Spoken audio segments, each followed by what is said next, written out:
They can hear you. Oh no.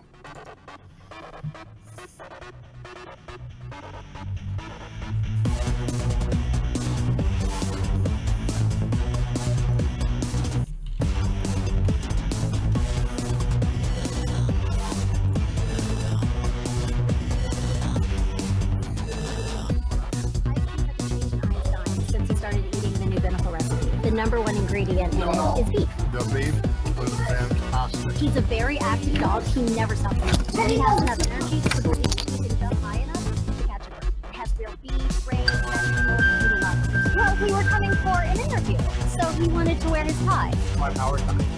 Power. Try new Beneful Originals with beef. Now with real beef as the number one ingredient. Beneful. The number one ingredient in it is beef. The beef was fantastic. He's a very active dog. He never stops moving. And he has enough energy to believe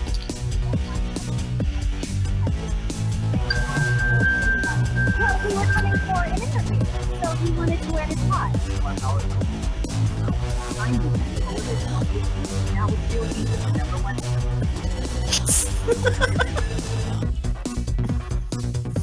What the heck? That was me, dudes. Damn it, Obi-Wan. I didn't even Where's the realize beef? that was. I wouldn't even realize that was. My bad, dudes. Oh man.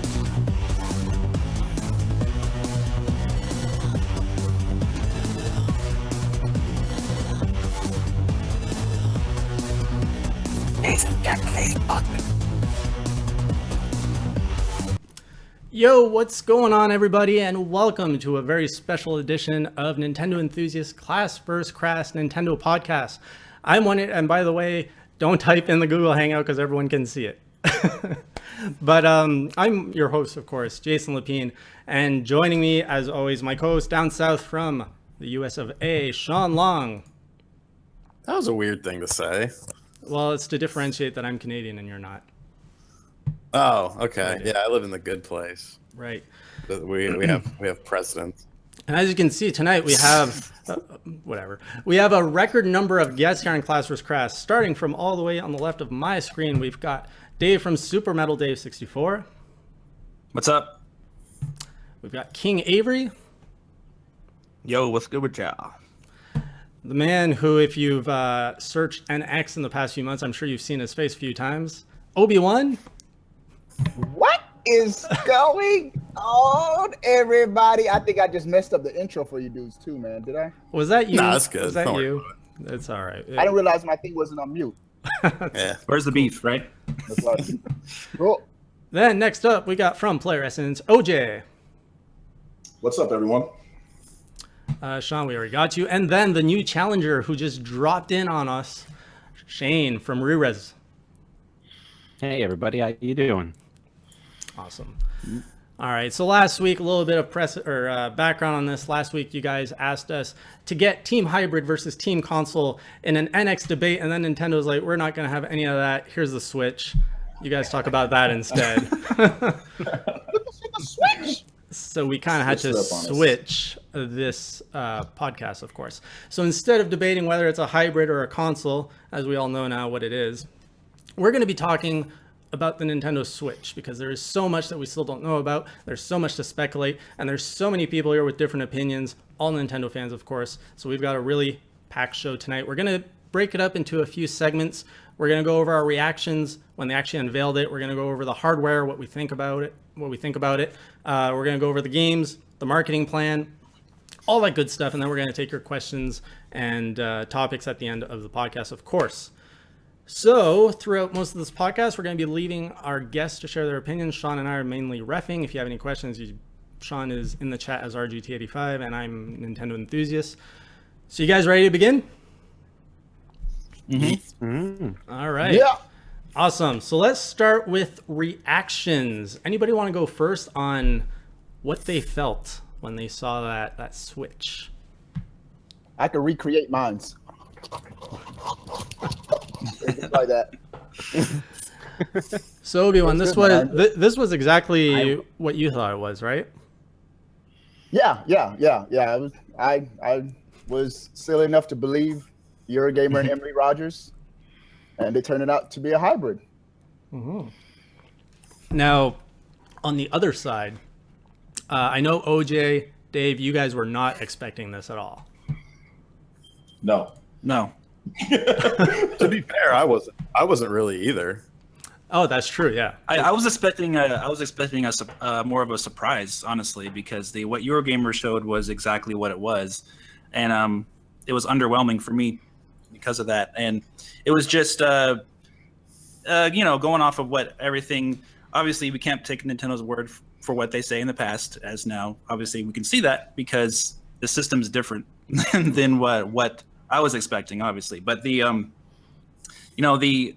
way the system was, it wasn't really a brand new concept per se. Maybe it is for Nintendo to try that, but as far as a brand new concept for gaming, in my opinion, it's not. That was the whole reason why I've been doubting that information this whole time. So I had my doubts, obviously, and I was really 100% sure personally that wasn't what we're going to be seeing, and it was.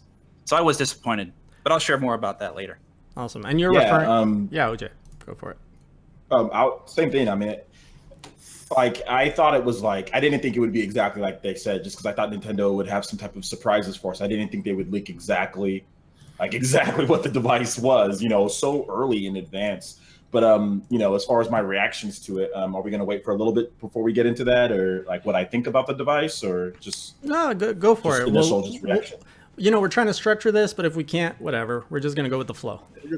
Yeah, I mean, at first I was just like, okay, well, what is this? Like I was not expecting it. But the more Nintendo showed it off and everything, and then they showed off like the Pro controller. They showed off how you can just play it normally. To me, it was like, okay, well, you can just play the console normally. That's cool. You don't need some type of other type of device in order to access like certain parts of the menu and stuff like that. Like the Wii U, you need the gamepad to go to the settings. With this, it's just like, hey, you can just plug in that Pro controller or you can just use the Pro controller and play. And in addition to those, Joy-Con controllers can hook up to a grip and like another thing on the back, and you can use that as well. So you can just play games like normal right there on your like the home console. So that was cool to me, Yeah. Now, do you guys consider what was unveiled? Do you consider that a hybrid? The audio just went out on my end. Oh. And I went back. We're back. All right. Do you guys consider this the hybrid? It's. I mean, I would definitely say that this is it's a hybrid, right? Like this is what it is. It's a mobile system, it's a home system all at the same time. I think a year ago on your very podcast when you guys interviewed me, I actually, before anyone was talking about the system doing what it's doing now, I think I predicted the whole thing. Nostradamus. You remember that? Do you guys remember that? It was like a year ago. I was talking about. I remember you talking about mobile and home console. Yeah, the cube idea was another thing too. Yeah, the cube. Yeah. Well, I mean, it's a hybrid. I mean, it's a home console that you take with you, and I think that's kind of the way they need to. Of course, all we're really going on is a 3.5-minute video and speculation at the butt. I caught myself there. But I mean, the 3-hour battery life thing, if that turns out to be true, that was kind of off-putting. But I guess if you think of it in the grand scheme of things, like most of the time, like if you're in a car, if you're on a train, really the only place I could think, if you're on a bus or something, like you wouldn't have access to any sort of external power. I know that now, Jason. But yeah, I don't know. Yes, at first I have my doubts. I still have a lot of doubts about it. But in researching, because I'll be honest with you, since they're using an Nvidia chipset, that's like PC mobile gaming stuff. I don't know about that. So the past 2 days, I've kind of been looking into that stuff. And they're saying that it's going to be like a GeForce, sort of architecture and stuff. And, we're actually working on a video right now. One of the guys on the website, Eric, and I, kind of showing, what sort of stuff those chips can do. And we're not going to show the best it could do. We're going to show the middle ground because more than likely that's what it's going to be. But I mean, it's pretty intuitive. It's pretty impressive. I definitely need to see a lot more before I'm ready to, be super excited. But it has potential.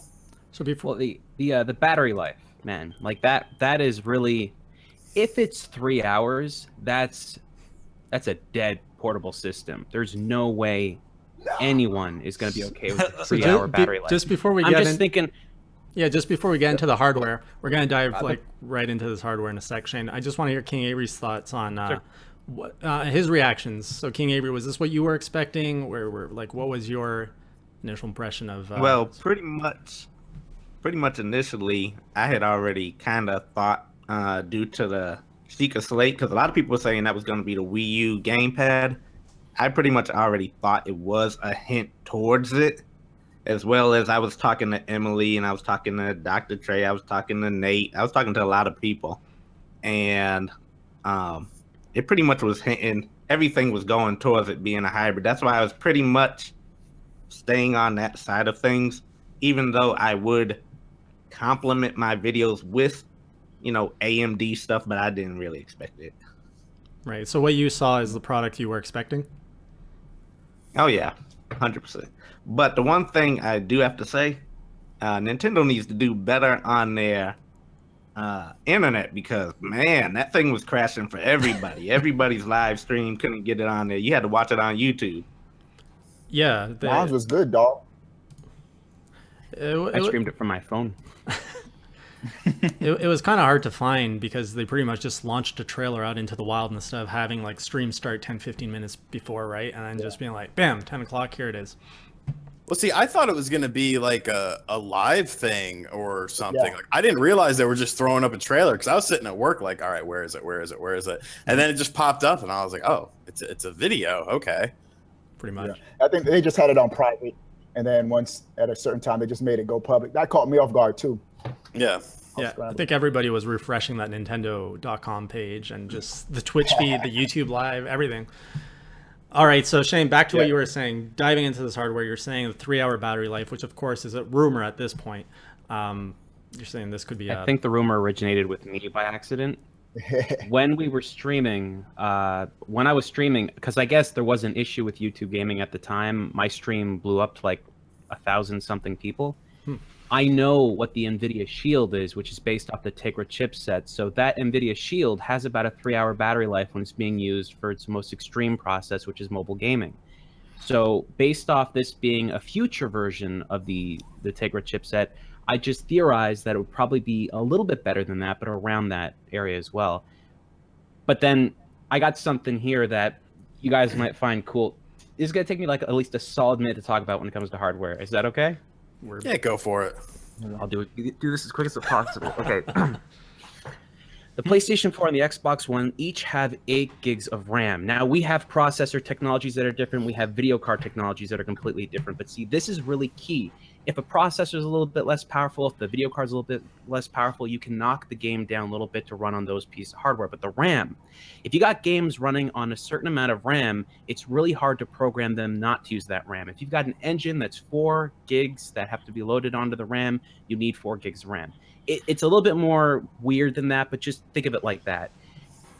At this current moment, if you take the largest, most expensive mobile phone we've got, are only 6 gigs of RAM on those systems, and that would be 11. To my knowledge, has the most RAM the most portable RAM on the market. At the exact day that they announced the Nintendo Switch, Samsung revealed that they were releasing an 8 gig mobile RAM chip at the exact same time. If they're going to use this 8 gigabyte RAM stick in their device, it's going to cost a lot of money to use this because it is brand new, hot off the presses tech. But I have a theory that might change that a little bit. Xbox One and PlayStation 4, they're not actually, like, a game isn't actually using 8 gigs of RAM. It's technically only using about 5 gigs of RAM because 3 gigs of that RAM is dedicated to the operating system for the Xbox One, the PlayStation 4. So what I think is going to happen, at least I think a little bit, is that because the Wii U only used 1 gig of RAM for its operating system, this little portable device is not going to have an operating system that's going to be running a lot of extra stuff. It's probably not going to be running chat software. It's probably not going to be running Twitter or Netflix or things like that. It's probably going to be something that's more similar to what, to be honest, I guess the best example would be an NES or a Super Nintendo or a GameCube. You plop in the disc or the cartridge, you turn it on, and it just runs the game. And then when you want to go back to the system settings to adjust your memory and everything, you just run that without the game running. I think that their operating system, in order to save processing power and abilities and cost and all that, is not actually going to be running at the same time the game is running. Thoughts? That ain't bad though. I mean, But and just can I just piggyback on what Shane just said? While he was talking, I looked up my this bad boy right here. My iPhone 6s Plus has 1 gigabyte of RAM. You can look it up and just double check to see if I'm correct or wrong. But they have games with a lot of different features. This has probably one of the best mobile operating systems on the market. And so I think if you engineer the software right, regardless of what amount of RAM you have, you can be creative. I'm not a tech dude, but it would be what Shane, based on what Shane just said, it almost seems like it's going to have just about the same features or less than the Wii U.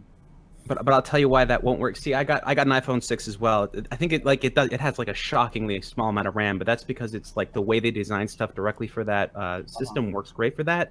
The problem is Nintendo needs to get the third party. In order to get the third party, they need to match close as best they can to the RAM of the Xbox One and the PlayStation 4. It's basically like this. Everyone is running gas right now, and Nintendo's going, hey, you guys want to try diesel? Like, that's probably not going to work. They are doing it. They are, of course, they're marching to the beat of their own drum. That's without a question. But just the fact that even the engine that it's running on, it's confirmed that it's going to be Unreal Engine 4. They've confirmed the amount of third-party developers, which that can change. We know how third-party developers are. I think at the end of the day, it's how is the system going to sell, and if the system sells well. I think the third-party developers, they don't care who the platform maker is. They want to make money on the system. So at the end of the day, it comes down to Nintendo, whether or not they're going to get that third-party support. So, but isn't one thing, if like you said, Obi, that it'll have Unreal Engine 4, isn't it recommended or like the baseline minimum to have 8 gigs of RAM? It's scalable. It's fully scalable. Go look up the Nvidia Tegra X1 reveal conference, and the dude shows the same elemental demo that ran on the PlayStation 4 running on the Tegra X1. Didn't have all the bells and whistles as the PlayStation 4 version, but it's scalable to still run the same game. Well, guys, It's probably running the mobile version of Unreal Engine 4. That's what it is. Yeah. Yeah, because I mean, like, you look at like smartphones. There's an Unreal Engine 4 for smartphones. It runs on there. It just really just depends. The engine is very scalable. It can do a lot of different things. But I mean, we still need to, like, I think one thing, Nintendo has already even said this. They haven't shown everything. I know that the system, as far as what the power is going to be, there's a lot of questions and people aren't really sure. But we still have that. I know King Avery's done a lot of videos on it. The SCD patent, and there's still stuff that could come up. I mean, who knows? I mean, that patent could also have like docks in the future that actually add some RAM. I mean, we just don't know what they're going to do in the future. So that's just something just to keep in mind. I'm not saying that that's going to happen 100%, but it's just something just to think about, You're wrong, man. Shane called it a toaster. Well, oh yeah, and I'd like to add one point here. My expectations with the power isn't that big. I'm gonna stop talking a little bit, but my expectation with the power isn't. It's going to be below the PlayStation 4. If dudes are trying to anticipate and expect a super powerful system, get that out of your mind. And I'm fine with it as long as the games look good. As long as the games are of course, they're going to be in HD and they play good and they look good. I've never really been real big on it. Can I add something to your point, Obi, real quick? I think the biggest thing, sorry to cut you off there.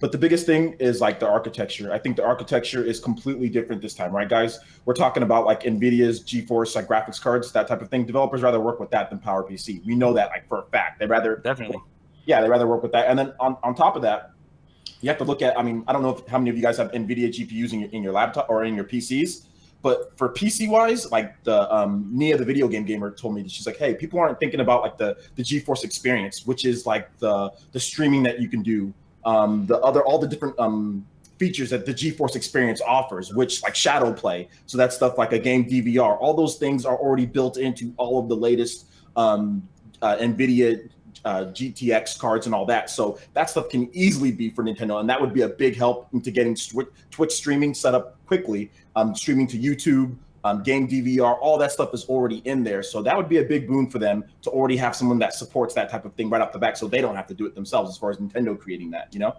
Now, I agree with that. So Picky Old Gamer in the chat just mentioned that the device can have 2 pieces of 4 gig RAM that don't have to use 1 8 gigabyte stick or something like that. Picky Old Gamer, that's wrong.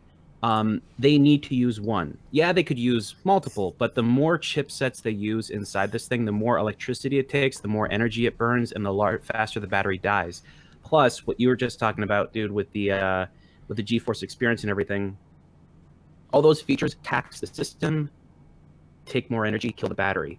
I don't think it would be wise for Nintendo to have a streaming setup on this thing because it's mobile and people are leaving. Like, if maybe they had like a streaming device or whatever built into the actual like I guess the toaster, right?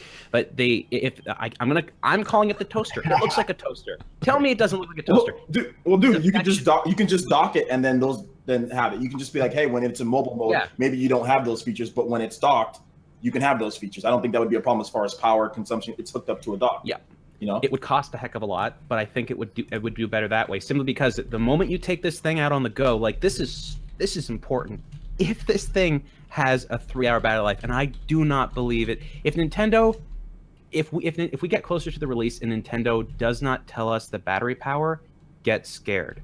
The closer we get to release and they refuse to tell us the actual hours this thing runs, that is not a good. That's why they said it's more of a home console. I mean, I think that's why they're saying it's more of a home console because of that battery life. But by making it portable, by doing all that stuff was a completely stupid idea. If they're going to make it mobile, you gotta have that battery power, because what they just did was they walked out and went, yo, look what we can do.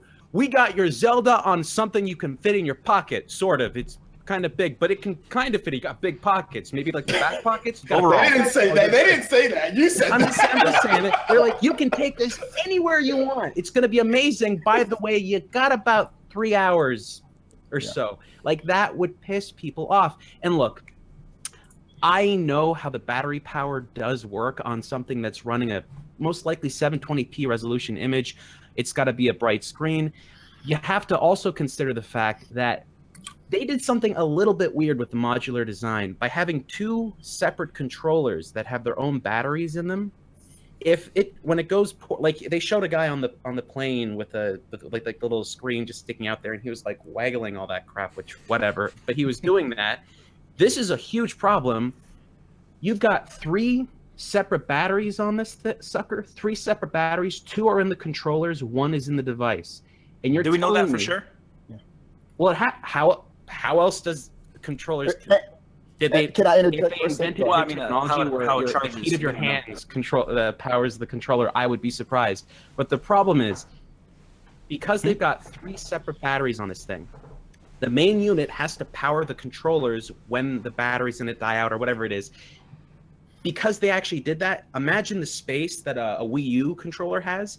It's now almost halved. So now they have to fit like big components, a battery, processor, and all that other fun stuff in there, plus a Bluetooth controller that's taking in 2 Bluetooth signals that also drains the power of this thing. I can't imagine it's going to be great on battery life, but I got hopes. I got faith, my friends. I have got faith. Dave, can I say something? Dave, go ahead. Yeah, go ahead. My Nintendo News and Let's Play Videogames.com, they both My Nintendo News listed the specs, or they said these, has some specs listed for this thing, and basically it's an Nvidia Shield, probably 2, the one that they canceled conveniently, and also Let's Play Video Games listed the battery life as being max 3 hours as well, and a bunch of rumors about it having motion control and multi-touch screen on there too. So basically, the Nvidia Shield tablet would be a little bit more powerful than the Wii U and a little bit less powerful than the Xbox One. So you're looking like a half step up from the Wii U. So Why did you say touchscreen? Shane, huh? Sorry. Did you say touchscreen? Yeah, it said multi-touchscreen from their rumor that they listed. Why? So It's got the toaster blocks the screen. You don't have a touchscreen when you're at home. Why would you have that portable? Portable. It'll well, be crazy for them on to the launch go. a device Why? without a touchscreen. Why? No. Seriously, if you're at home, you can't design a game for two features. Do you know what I'm saying? If Zelda Breath of the Wild is used on a controller, and when you get home, there's a huge plastic thing between you and the screen, then you can't use the touchscreen. Shane, my man, you got to think when they haven't talked about they got to have Pokemon Go, something that'll interact with it. They're gonna have casual games. They're not going to Pokemon Go on this thing. I'm not saying Pokemon Go some kind of integration. The point is, I think they're gonna have casual games. Nintendo, Reggie said that they're gonna be going after that blue ocean, and so they're gonna have casual games on the system that they haven't talked about yet. They were just reaching the hardcore audience, and it would be crazy for Nintendo in 2017 to launch a touchscreen, to launch a device with a huge screen, and you can't touch it, because that's how casuals play games. Actually, 2017, it would probably be crazy to be releasing a tablet at all, seeing as how the tablet market's actually starting to falter. Having this as a console first, that you can actually the move tablet around. market is faltering. How is the tablet marking started? Like Amazon Go has look at sold tablets. like 1 million Kindles in like a month. Tablets are killing it. Go look at tablet sales. They're actually on a down curve and not on an up curve. Nah, man. I don't know about that, Nah, dude. man. Go I take a look look. at stocks every day. The tablets are killing it still, my man. Can somebody in the chat prove me wrong? I'd love to be proven wrong, by the way. I would love to. To be fair, surprise tablet sales are down for yet another quarter, reported by Digital Trends, August 2016. That's But what are the sales numbers? Yeah, I mean, tablet sales are in the. It's relative, dude. they went down by 2%, which is now like 5 billion instead of 6 billion. I know, right? That's what I'm saying. They saw don't second quarter saw a decline of 12.3% over last quarter. Ouch. What are the Gotta numbers? keep those numbers Oh, steady. There was a darn ad, sorry. With only 38.7 million units shipping worldwide, that figure includes standard tablets and tablets with a detachable keyboard. Guys, tablet, smartphone, whatever the case is, it's a tablet, smartphone, whatever. They need to make sure everyone that has it. Everyone buys them. Yeah, everyone has it. Everyone buys these square devices that you can interact and touch with, whether it's your smartphone or whether it's your tablet. It doesn't matter. It's that Nintendo's going to make sure that thing that you can touch that thing when it's undocked. They're going to make sure that there's no way that they're gonna I'm on OJ's and SMD side. I have one thing that is interesting about the touchscreen rumor, and King Avery, tell me if I'm wrong with this, but wasn't it confirmed that there wasn't going to be like dual screen sort of stuff where like when you're at home, you know, there's not going to be any sort of dual screen integration, right? Yeah, there's definitely no type of dual screen anything. But I do believe it would have a touch screen because more than likely they'll have other apps that will use it. You know, they aren't going to just have a monitor pretty much, and then some game controllers on the side. Somebody in the chat. You know, I want to asked, how point would out you something play- about what you said, Shane, about the form factor in your reaction video. I think you made a good point. Is that I think it is a little bit too big to be portable, and you made that good example of putting it in your backpack. Okay, we'll talk to you later. No, he's bringing there. He's doing a little demo there. But to be fair, I mean, how many times do you see kids walking around with these big old tablets? Oh, You know what I'm saying? Like, oh yeah. There was a good thing I saw a guy wearing it as a belt. Yeah. I think the word portable is, you know, we're all pretty much around, you know, the sort of the same age. When we think of portable, we think of like a Game Boy Pocket, you know, stuff like that, the DS, even the 3DS, you know.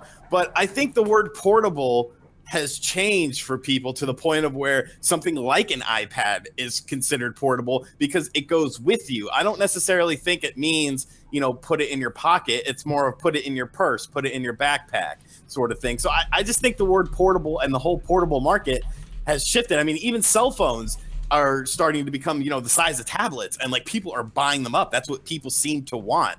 I just think the word portability is starting to switch a little bit, and maybe we kind of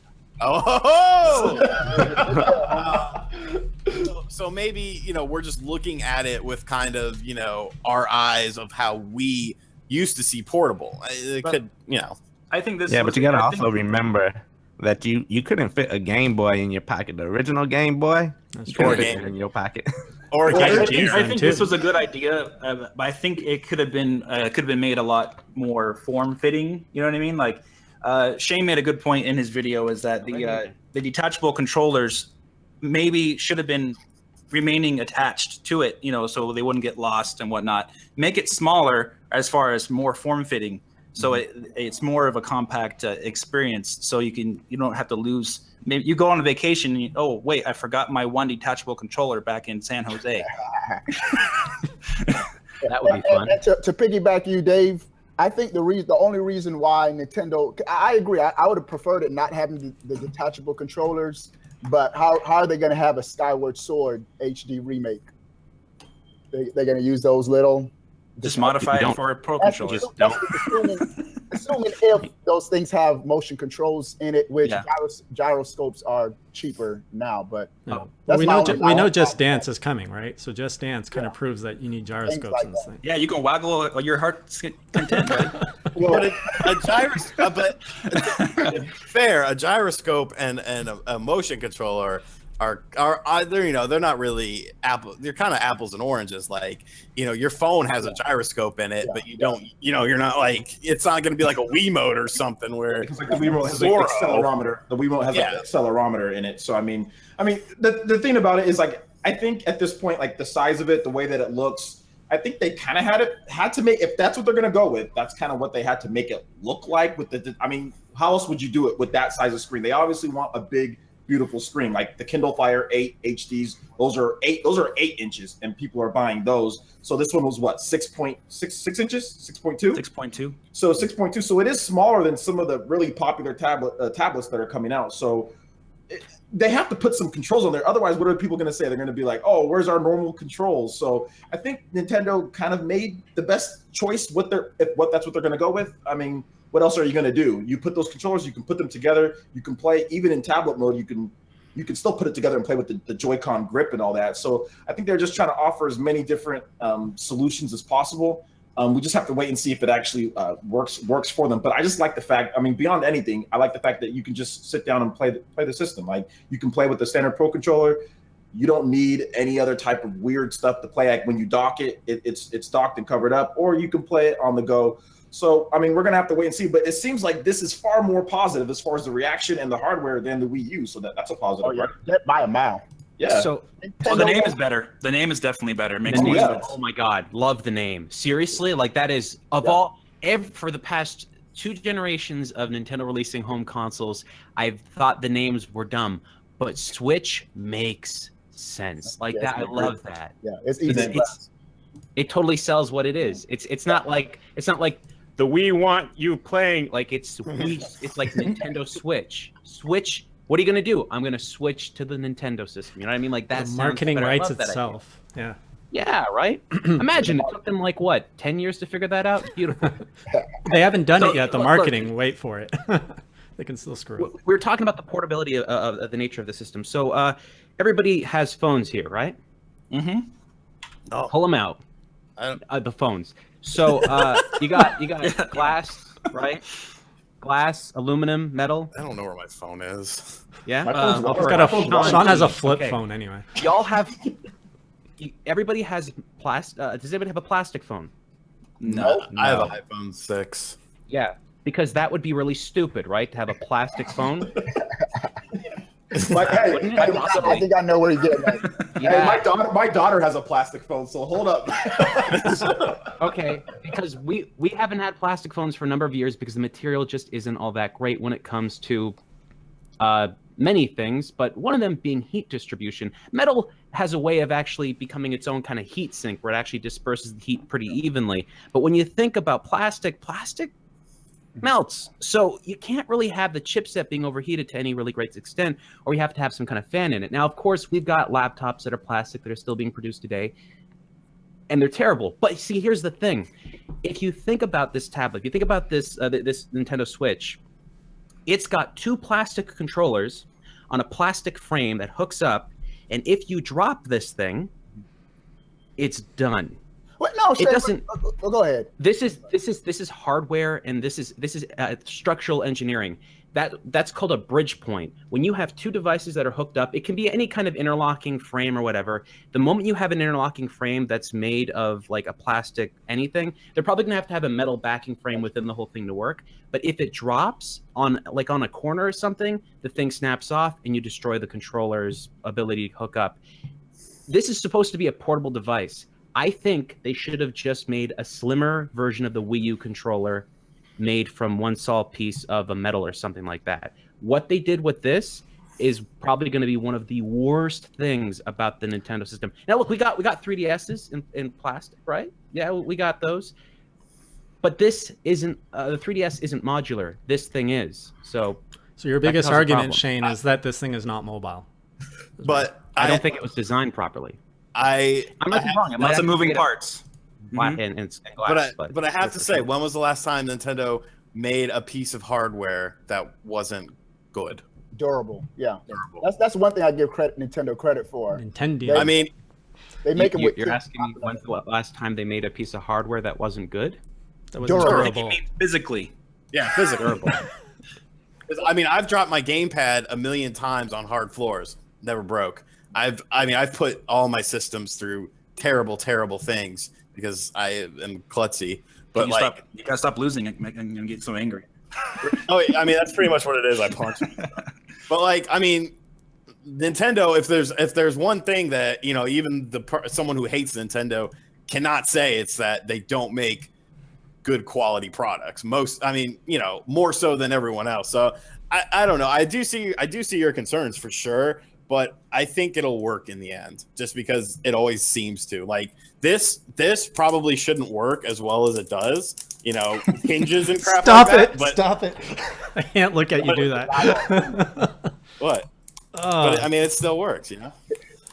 What is that? Nice. When I get this thing, 3DS XL. Because I'm buying this day one. When I get it, I'm putting it in the toaster, and I'm keeping the controllers on, and then I'm buying. It's what it is, and I'm buying the Nintendo Switch Pro controller, and I'm only using that when I'm at home. And when I leave, those little waggly controllers, they're staying on for life. I'm taping them on. I'm hot gluing them on. I'm getting my friend to weld that thing together. I have no desire to take secondary side controllers and move it out. And I guess one of the arguments is going to be, but what if you're with your friends and you want to play mobile games with them using two sets? No. On the roof. I don't have friends like that. On a roof in New York. Because if my friend comes over and is like, hey. So is there anybody who agrees with Shane here? In terms of what? Yeah. In terms of mobility. Is there anybody that believes it's not going to be a good mobile device? I don't think it'll be a great mobile device, but I don't necessarily think it's being, like Shane said, it's not, it just seems like it's not being designed with mobile in mind, but it's not. It's supposed to be the successor to the Wii U. It's supposed to be a home console first, portable second. So I don't mind that, to be honest with you. I don't, even when I play my 3DS, 9 times out of 10, I'm playing it at the house. When I'm laying in bed, when I'm just trying to relax or something. So that aspect doesn't bother me in the least. Well, that trailer didn't show anything. Happy. Let's go, Dave. That trailer didn't show anything about what it could do as a home console, even though they say it's a home console first. The trailer didn't show anything about it really functioning great as a home console. Well, it was more about taking it on the go. And they did. They showed at the beginning. They showed it docked and being a home console. Then they showed. Well, no, I mean, when Skyrim was it showed it working, but it was mainly focusing on the portability of it, right? Yeah, but I mean, a home console is pretty easy to show off, right? You're playing on a TV, home console. It's docked there. They're showing. I think they focused a little bit more on the portability. Just my thought is because that's what makes it unique. It's a home console a home console concept is really simple, right? It's just home console. You just plug it in there. They showed that a couple times, but they wanted to show everything that you could do with it undocked. So that's the people going on Mario Kart. You know what I'm saying? Like they showed that. They showed. They even showed the girl with playing the Mario game. They even showed her. So they showed 3 separate times of it being a home console, in addition to multiple different times it being a portable device. But they were clearly wanted to show you that this is what you do. You play at home and you play it on the go. I don't think it was shown. I mean, I know some people were saying that it was more shown as a portable console, but I think they were just trying to show like what makes it unique, and they tried to interweave all those times. But if you break it down, they showed it as a home console, you know, three, 4 times, and they showed it as portability 3, 4 times. So it was almost even, right? So we have unanswered questions. Then, like, how are you going to benefit when you're playing it at home on that Pro controller? How is it going to be different from a PlayStation 4 and Xbox One? How is it going to add anything different from what the Wii U could do with your Pro controller? They haven't showed off everything. I guess they haven't showed off everything. They still said that there's more to it. But I think the biggest thing is games. You just release a crap ton of games, and that's what you do. You know what I'm saying? Like, it just comes down to the games, right? Well, what about you know, since we're kind of on the home console, you know, we're talking about the home side of things. Has anyone heard? Because I've been hearing conflicting things that the power dock or the dock will make, you know, things better, enhance it. It won't make things better. Anyone with good rumors, Avery, you got anything on that? I'm pretty much just thinking that more than likely, because it's Nvidia, more than likely it just scales once it has, you know, access to power. Probably doesn't actually give like any supplemental computing to it. I think that will probably come later. But as far as the device, as long as it's plugged up, I think it's going to run at like full speed, everything like that. And then when you got it on the go, it's probably going to downscale and pretty much work like that. I completely agree with them. Completely. I agree with that too. I'm in the video talking about that. And isn't that kind of what the Wii U did anyways? Like when you would do off TV play, your gamepad screen, what was that, 480p? Yeah. So I mean, it's not outside the realm of possibility where, you know, you're playing the same game, it's slightly downscaled, but I mean, it still looked good on the gamepad to me. You know, if I wanted to watch, you know, a game of basketball or something and still play, so. There's a tiny enough screen that it looked pretty sharp. I'll say this. This has come up in the chat a couple times already. Somebody keeps asking about the Wii U. Aren't we going to have Wii U backwards compatibility? And absolutely not. Like, that's not happening. No Wii U or 3DS. And they're not even going to port the games over. Even if you could download the games, they wouldn't run on this thing because you'd have to have the ability to have. Think of it this way. The Wii U is designed in a very specific way where it's streaming games to both the controller and your main. Some games will probably work like that Donkey Kong one that never used the Wii gamepad because apparently Nintendo just loves wasting your money. And so the TV, if you were to actually stream the game from the console to the TV, that console needs to be powerful enough to stream that much information and process that much stuff twice. So it's got to emulate a PowerPC chip, and then that'd be pretty crazy. But you know what? I think it is going to have. They already showed ports that are coming to it. Remasters. Mario Kart. We saw that in the trailer. Splatoon, and it's very easy to just simply I'm thinking of Splatoon. You have the map on the lower screen and you're shooting. Instead of when you're trying to spawn to a location, you just push a button and it shows up in the corner of the screen. And so I think if they just modify the game slightly, Smash is coming on the Wii U. And so they won't have physical backwards compatibility, but digitally, I think all of the Wii U hits, I think, are going to be on the system. And I think that can be easily done, especially if the system is more powerful than the Wii U. I actually have an interesting topic that I want to bring up. So we have been, you know, saying, you know, as far as backwards compatibility is concerned. Now, if you remember, we had a graphic that I always like to call the ecosystem, where when you made this new Nintendo ID, it would link your Wii U, your 3DS, PC, cell phone, and the NX. Well, now that we know what the NX is, obviously the Switch, do you foresee eShop games that are available on the 3DS and Wii U coming over to that Switch account to where you could play certain titles? I mean, obviously. I hope so. So now, I Sean, think Nintendo. Go ahead. Yes. Nintendo's going to get us one more time. Yeah. So before we segue into the games, because I really want to kind of get in really in depth in software. Last thing I want to touch up on hardware was in terms of the power. I know Obi-Wan, you said it's going to be less than a PS4. Just want to hear anyone else's opinion. Do you guys think it's going to be, you know, stronger than a Wii U, weaker than a Wii U, or is everyone here kind of in agreement that's just under? It has to be as strong as pretty much. It's got to be stronger. I mean, it obviously is stronger than the Wii U, just from the little snippets we saw. I think it'll be you know, in terms of raw power, probably not, you know, spec wise, based on the PS4 and Xbox One, but can the games look, you know, Dude, almost as good? dude, you're supposed to be reffing. I know. Well, I yeah. saw. I don't want to hear your If opinion. they All right, Shane, if go. they match the hardware of the PlayStation 4 on a mobile platform, that's going to cost $700. I Easy. agree.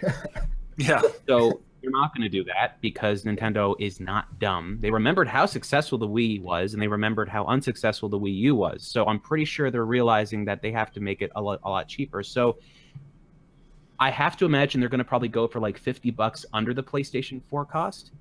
Because if they go even $50 over top the PlayStation 4, dead. Because just understand, they've got the best first-party games. I would argue that the Wii U has the best first-party games of any of the systems on the market. It's got better first-party games than on Steam. Like seriously, the amazing games that came out on the Wii U are just unbelievable. Mario Maker, Nintendo Land. I can't even believe I love Nintendo Land as much as I do, but I got lost just playing just so many things in it. You lost me Pikmin, when you said Nintendo Land. Pikmin 3, Mario, Pikmin 3, oh. like Super Mario 3D World. Like, you had all these amazing games on the Wii U. Bayonetta. And dude, Obi-Wan, I see you every single night playing it, and I know what you're playing. What are you playing? Splatoon, dude. And it's amazing, right? They've got the best. That's not up for debate. Okay, no one goes into a debate saying Nintendo makes bad games, because that's a debate you lose every single time. They win at every course. But the third-party developers that are driving the industry, people like Rockstar making Grand Theft Auto 5, which has sustained itself as one of the top 10 games being sold every single month since it came out several years ago, which is incredible. That's like having Titanic still in theaters when it got released like 5 years before. Like, that's incredible to have it still making that much money, still making that many sales. And on top of that, they're not actually charging for the DLC packs. They give that stuff away and they charge for little tiny stupid stuff like cars and crap. It's incredible. It's insane how they're doing that. That game apparently isn't coming to the Wii, to the Nintendo Switch. Red Dead Redemption 2 isn't apparently coming to the Nintendo Switch, which is crazy. I thought, oh, they're announcing it on this day at the same time. Oh, it's going to be on the Switch. Nope, Rockstar's just like, Neither Mass get Effect. lost. And if they get third Yeah, party right. developers, they're hesitant because of what happened with the Wii U, and so they're Let's finish up talking about the hardware, right? Isn't that you guys what we wanted to do? Jay, yeah. And then we'll get Yeah. Well, Hang on, let's this go to is basically what I'm talking about with this. So Sure, finish your thought, Shane. sorry. So the Nintendo Switch having strong third party support is so important, so instrumental, because that's what's going to drive everyone getting this. The PlayStation 4 has the most units sold of any of the consoles on the market right now, so people are making games for that platform first, then moving to everything else. Maybe PC at the same time sometimes, but on the PlayStation 4, if you're making something for console, it's got to be made for the PlayStation 4 first, and then it's moved over to other systems. So, In order for this system to be successful, they have to undercut the price of the PlayStation 4 so that they go to them. Because Nintendo is really good at doing things like not charging to play games online. And if they get Call of Duty at the same cost, but a little bit cheaper for the console, and you don't have to pay to play online, they win. for sure. So OJ, you were saying? I was just saying, as far as the hardware, because I know you said that to wrap the hardware segment up, how do I feel that it will be? You know, as far as the power, I think it's going to be somewhere in between Wii U, PS4, Xbox One. It's going to be more on the higher end side. I definitely think it's going to be a lot stronger than Wii U. But like I said before, the architecture is the most important thing. The architecture. Do developers want to actually make their games for it? And that's where I think that this system is going to be far better than the Wii U is the architecture. And Did the Wii U? No, go ahead, Avery. Yeah, and as long as it's somewhere around Xbox One in terms of power, as long as they're able to get somewhere around there, they should be fine, because any game could easily port over. Now, granted, yes, we have PlayStation Pro, we have Xbox Scorpio that's supposed to be coming out. Now, both of these consoles, every game that comes out for either one of them has to be able to downscale to at least the Xbox One. So if it is around that range, they should be fine as far as hardware goes. But yeah, they should be good. And Dave, you think so too? Dave or Obi-Wan? For me, I think the architecture is important because they can port games down a little bit farther down from Xbox One, a lot easier than it would be for the Wii U. So I think that they could get some ports running. It may take some more work though. So it remains to be seen. And we're not seeing Mass Effect, Grand Theft Auto or Red Dead Redemption 2. So that's already right there. So we'll see. Well, I'm gonna disagree right there. As far as we're not seeing Red Dead Redemption or anything like that, I just think that Nintendo has such a tight NDA right now. I don't think they're announcing any games really. I think they're actually saving all of that for like next year or whenever they do the actual reveal. I think pretty much a lot of the games that are gonna be on Xbox One or PlayStation 4, they're gonna be on there to some type of form factor. And I think it's going to be comparable with the rest of them. Yeah, I agree. I think it's too early to just flat out say these games aren't coming on because Nintendo hasn't had their official big presentation on the system yet. Oh gosh, there's and I think the last point is I really don't think they need to have every single third-party developer on board, but they can't have the same situation they had with the Wii U, where they were just on an island by themselves. You can even look at Ubisoft. Like, they're a huge supporter of the console. Yeah. And they haven't even announced games. Yeah. And we all know they have games prepared for it. But they have great point. And that's what I was about to say too, guys. We gotta chill out. I know people are really like anxious because of what happened with the Wii U. But let's just relax. Let them actually reveal the system. Yeah. With their lineup, and then we can assess afterwards instead of just saying, "Oh, well, this isn't coming. Oh, this isn't coming. Oh my gosh, this isn't coming." Chill. Let's just wait. Well, I mean, to be fair, you saw Skyrim, and then Bethesda was like, "Oh, we can't confirm Skyrim," and everyone was like, "It's not coming." They pulled it. It's like, that's what I'm saying. Like, really, people just saw it on there. People jump to conclusions even when they see the game. They're still, "Oh, it's not confirmed." I mean, I think you're right. Software droughts are the key, not to repeat that. So a steady flow of games from Nintendo and a few third-party every month, I think that'd be okay. All right. I mean, I don't think we saw the actual footage of the actual hardware running anything. Like, I think we saw preliminary footage and stuff like that. But I mean, when the console comes out, I have to imagine there's going to be a lot of third-party games that have been previously released on other systems coming out on this one. And Skyrim, that's easy. Skyrim, the remastered edition, comes out in like a couple days. So we're gonna have a whole segment and on. Nintendo's not gonna. Yeah, Obi-Wan. Yeah.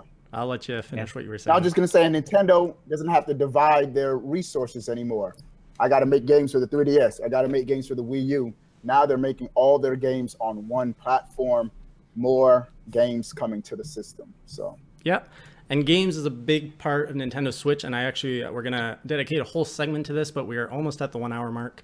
We're going to branch away from hardware. We're going to talk about games. We're just going to take a quick 2-minute break. We've got our animator who did the beginning of the show of Class vs. Crass. He prepared a little promo and a little commercial break, so we're going to run that. So get yourself refills on your drinks. I know Sean needs a smoke. If you need a bio break, do that. We'll be back in 2 minutes. Guys, everyone will hear you. We're still live. So let's just watch this little commercial that we got from our animator. And it's a pretty fun thing. Be right back. Be right back. All right, let's play this thing. Hey, buddy, do you want some cool swag? I'll be right back. Now you can. And for the next 48 hours.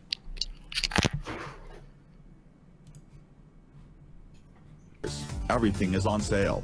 Do you want a Class vs. Crass shirt? Got it. There are also other designs to choose from us and the best Nintendo designs of the TeePublic community. You don't want a shirt? That is okay. There are also hoodies, cases, notebooks, mugs and more. You can even choose the color of your shirt. Just visit the link on the screen. We will update it once in a while. So what are you waiting for? Just do it. Now let's go back to the podcast.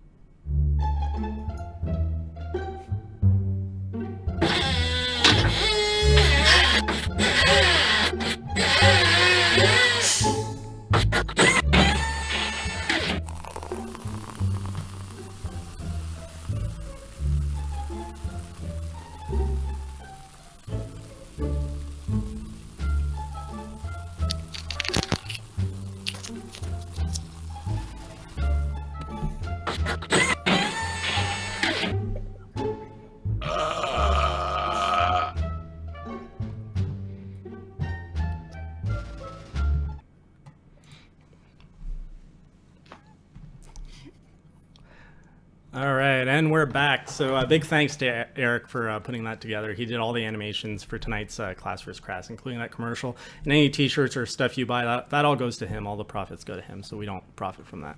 But that was an awesome little break. So Sean's still gone for his smoke break, but that's fine. We'll just flow more smoothly here. So getting into games, the fact that maybe, you know, we are seeing Nintendo come in with a little bit of a weaker console. We were just talking about how the Wii U suffered a lot because there wasn't that third-party support. I know you guys were kind of hinting that, well, architecture is more important than power, but do you feel that, we're kind of going back to what we were talking before the break, do you feel that third parties have enough confidence to kind of be on board for that initial rush? Do you feel that's, like, how do you feel that they can maintain that third-party support? Obviously, it's the install base that's important, but how do they get that install base? Well, I think. Oh, go ahead. No, go ahead. I think that they can. I think they'll have some games at launch, just like the Wii U. Then third parties gonna be watching to see how those games sell, and then they'll go from there. It looks like it'll be easier to port games over than it was on the Wii U, so maybe it will take them less time to do so. So they'll see that initial rush. They'll have Zelda. They'll have maybe something else, Splatoon or Mario Maker, or whatever they got going on for the initial rush of games for first parties to push the system to sell it, and then third party will have their ports on there, and then we'll see how they react. If the system doesn't sell, then we could be in for a Wii U kind of thing. But at least the first party support will be there because they'll have that one platform they can put all the games on. I think that with the Wii U was a very special beast. Like, it wasn't what everyone wanted it to be, because when the developers got around, Audio is breaking up a little, Shane. Your audio is breaking up for some reason. That nice microphone, Shane, and it's breaking up. You know, is it all good? Good. Yeah. Okay. So yeah, the Wii U had this amazingly small amount of RAM. It had 2 gigs. 1 gig was used for the operating system. The other gig was used for games. And of course, the processor was different, which was already very difficult to work with because it's PowerPC-based architecture. The video card was different. Like, everything about that system was dramatically different compared to the PlayStation 4 and Xbox One. When the PlayStation 4 came around, they're like, yo, we got 8 gigs, and we're giving 5 to the developers. You sounded like T-Pain, my man. So, that's weird. Is it working now, or is it buggy. like I'm? You're just like, it's like a crackling, yeah, almost static. I don't know if your mic is, if it's the mic itself, but it was doing it a bit in the first. He's gone. He'll be back. Oh, he's gonna come back.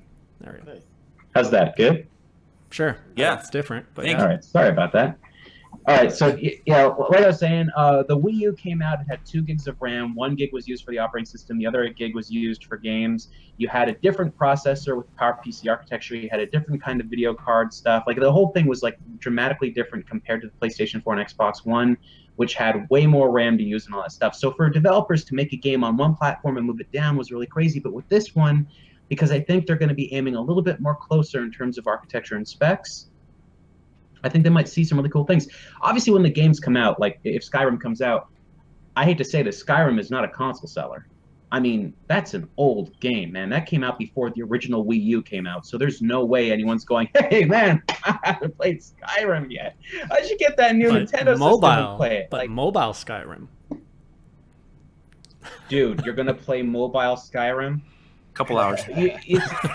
Yeah, like your eyes will fall out of your head because you're like going to be playing that thing for 50, 60, 70, 80 hours maybe just to get the first sword. No, I'm kidding. But like, it's just like you will lose your mind. There's no way. And you also have to take into consideration that if these games are going to be developed for the console, they're taking home experiences like Fallout 4, big games like that. I'm not saying Fallout 4 is coming to the console, don't misquote me. I'm just saying big experiences that were made for home environments, portable, which is a really crazy thing because portable-wise, maybe a cutscene in the game's like 10 minutes long, or if it's Hideo Kojima, an hour and 50 minutes. And for that cutscene, do you really want to sit there and watch the whole thing? You know what I mean? Like, portable gaming is drastically different. Everybody that has a 3DS, when you're done, you want to wait till later, snap, and then you just go and walk away, right? Well, what if you can't do that with this system? This one you go switch off. Why wouldn't you be able to put it into a sleep mode? Like, why wouldn't you be able to do that? That doesn't make any sense. Yeah, like, that makes no sense, dude. I mean, I'm not trying to like play down on what you just said, but that makes no sense for this type of device to not have some sort of. They're gonna do that. Like, I'm sure will. And I guess what I'm about to say touches on a little on the hardware and the software. What you were saying, Jason, with the 3-hour life thing. I can't remember one time on my 3DS where I played it for 3 hours straight on the go. Usually when I'm at home, I played in longer sessions, but I played in short bursts and then I close it, put it to sleep. I think it'll be crazy for Nintendo to have this device and it just have a power button and you shut it down where you can't put it on some kind of sleep mode. But going back to the Wii U and if the software, is it going to be any different with the Switch? I remember, dudes, this is how I can tell the Wii U was in a little bit of trouble. When Reggie Fils-Aimé was ending that 2012 E3 conference, and he says, I have one more thing for you guys. And then they had electronic fireworks from Nintendo Land. I knew they were in trouble. The Wii U. What are you talking about? That's better than Zelda in 2004. Yeah, but the Wii U had nothing at launch. No big Nintendo first-party games. Pikmin 3 delayed. New Super Mario U was all we had, and we had tons of 2D Mario games at that time. The Switch, dudes, did y'all see the Zelda Stampede at E3? Oh man, amazing, dude, amazing. Yeah. I mean, that right there is going to make it like the Switch just be instantly more successful than Wii U. Like day one, no questions asked. You know? Yeah.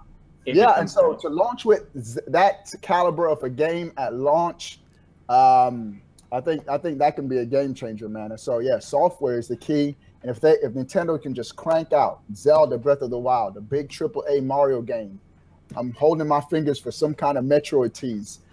If they can and get third party, and that's what's going to attract the third party developers when they see the system take off.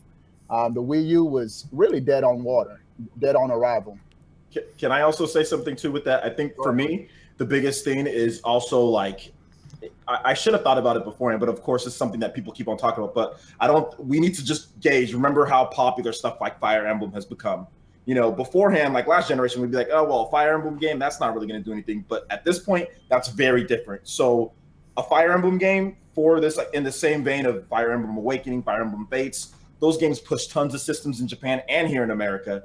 Fire Emblem Fates is selling really well. So having stuff like that, in addition to stuff like Bravely Third, you know, and Pokemon, of course, like having those games, Monster Hunter. Think about those games as well when we talk about software and when we talk about sales, because when those games start going and start getting the system sales up, developers are going to have no choice but to support the system. Will it get everything? No, I don't think this is going to get everything. It's just not. It's not going to get everything. But will it get a good amount because of all these other games that are now coming to the system in HD? You know what I'm saying? With nice graphics, nice high fidelity. Yes, I think eventually there will be some third-party developers that say jump on. I mean, look at the Wii.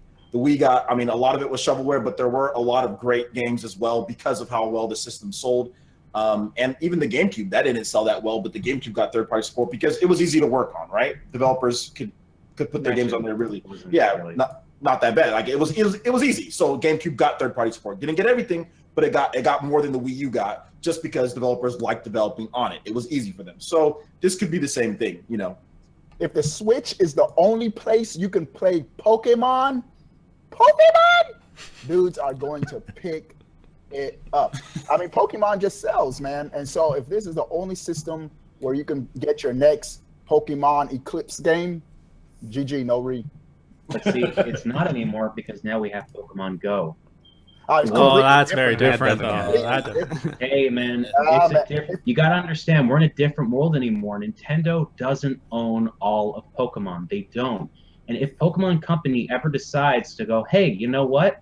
Pokemon Go 2, then what the hell happens to the NX? Sorry. Are you a hardcore Nintendo Pokemon owns player? the trademark to Pokemon, though. Yeah, that ain't happening. It ain't going nowhere else unless Nintendo had a big decision in Pokemon Go. They own the name. We can already talk about this a little bit, right? Because the Pokemon Company has already said, Matsuda has already said, yeah, we're going to be developing on the Nintendo Switch. And he said, and look at this, guys. The stats have came out from Pokemon Go. Pokemon Go is actually affecting 3DS sales and affecting Pokemon traditional sales. So those sales have went up since Pokemon Go comes out. So if they make a Pokemon Go 2, like Pokemon Go 2, that's actually going to affect positively for the sales of the Nintendo Switch and for hardcore Pokemon game sales on there, because we've already seen it with Pokemon X and Y has become more popular. Pokemon Sun and Moon has been getting more reservations. That game's going to sell a ton. So I think it's actually going to work as hand in hand to actually boost the sales, not detract from the sales, in my opinion. When does Sun and Moon come out?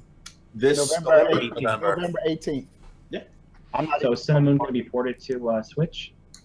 I believe there'll be like you said, an Eclipse probably. It'll probably come. That's probably well into production, and if not, we'll probably get one around holiday of next year. Because haven't Pokemon had like 3 iterations of the same game? Like, I'm not a Pokemon dude, so like in a release they've had like a red, blue, And green, yellow, or something. yellow.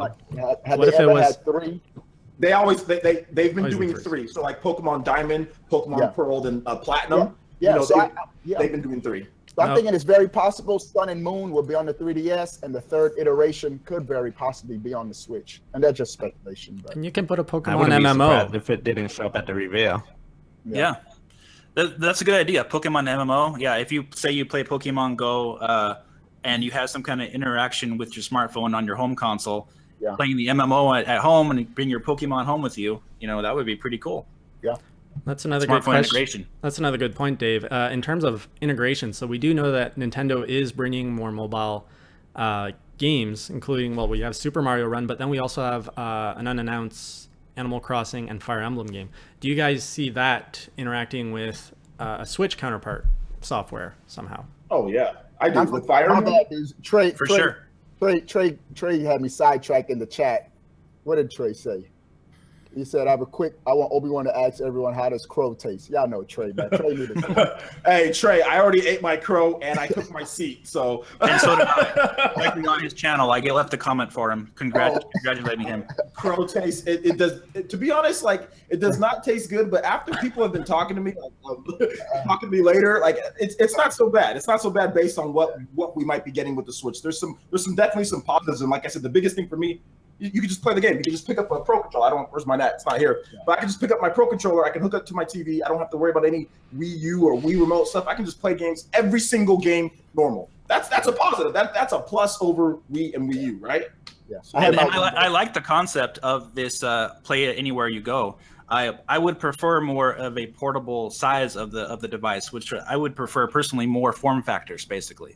And Nintendo has said they were interested in doing family of systems, brothers in a family of systems, that kind of thing. So maybe we'll get different form factors.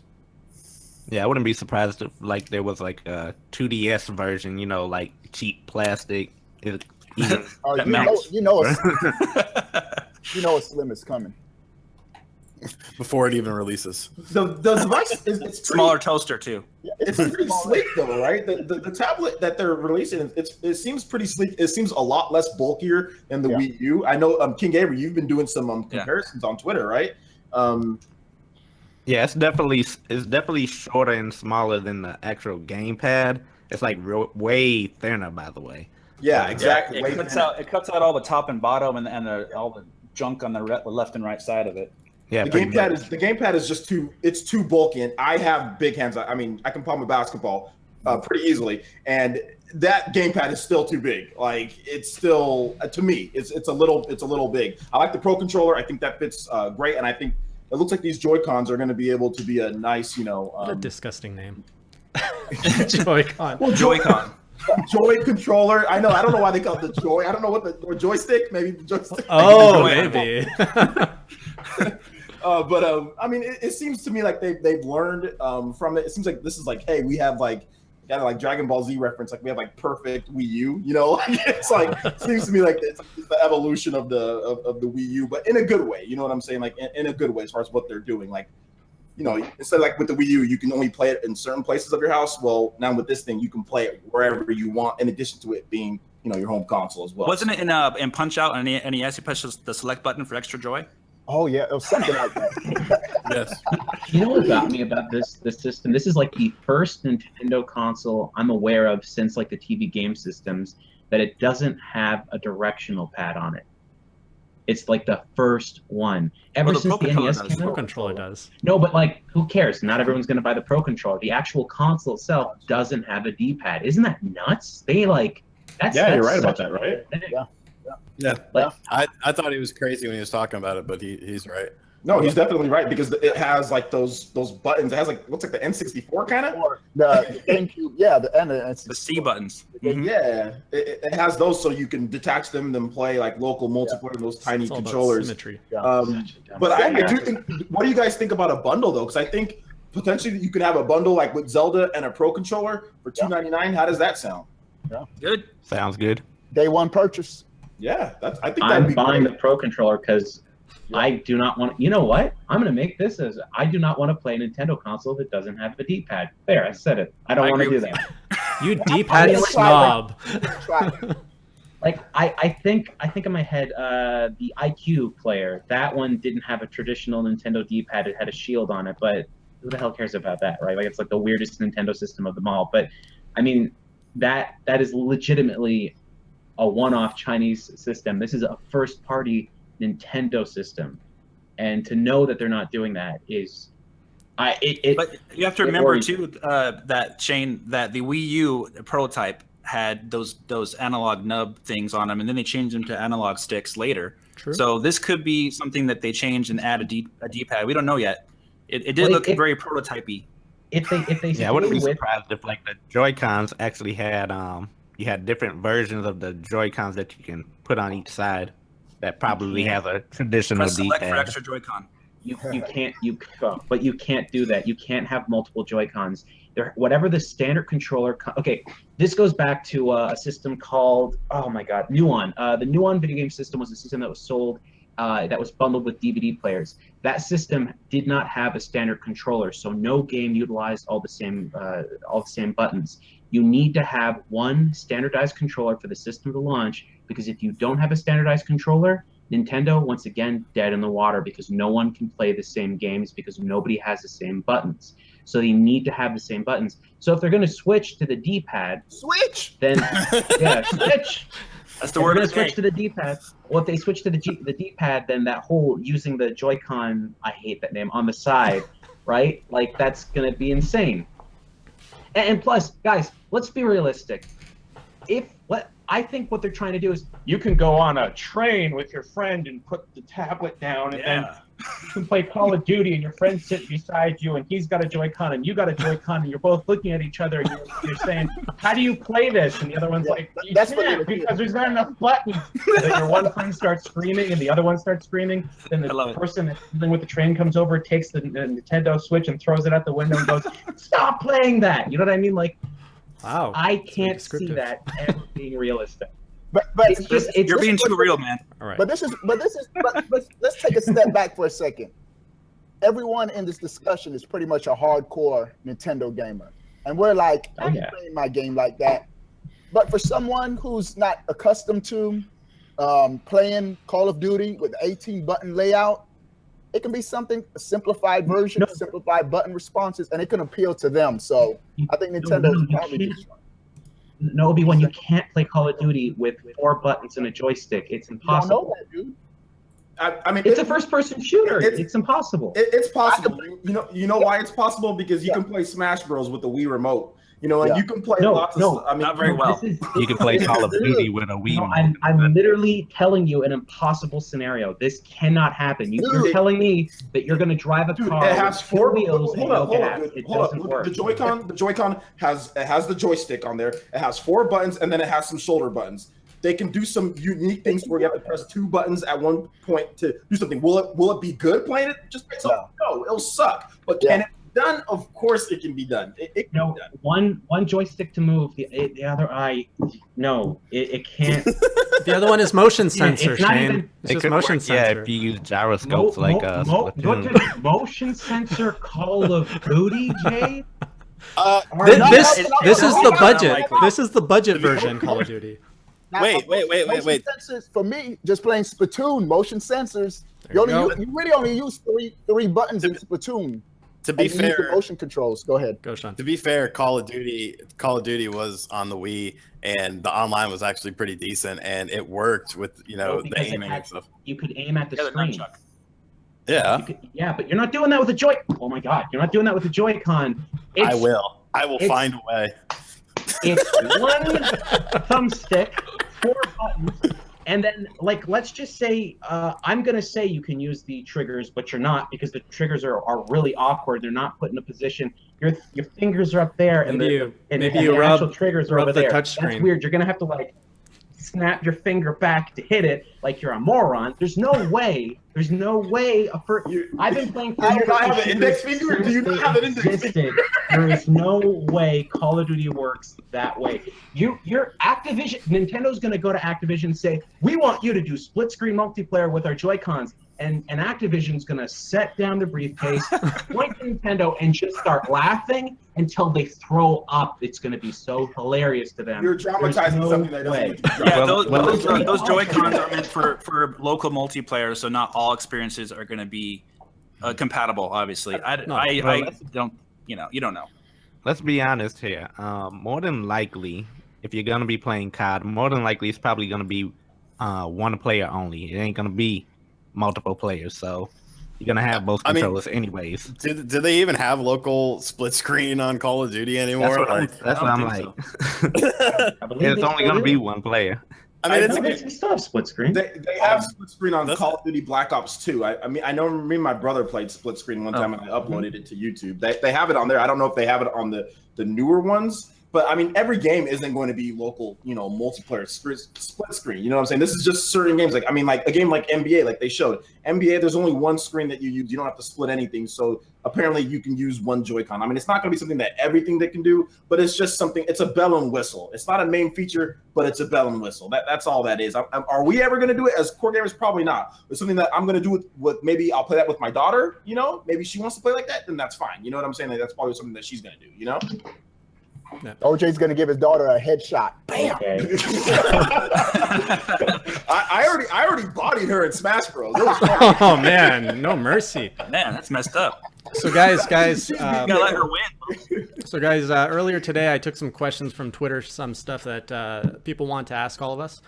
So one of these questions in the game section here is, do you guys expect surprise launch titles? If yes, which games? Which old IPs are likely to return? Actually, this is 3 questions. Let's do one. Do you expect a surprise launch title? If yes, which game? Metroid.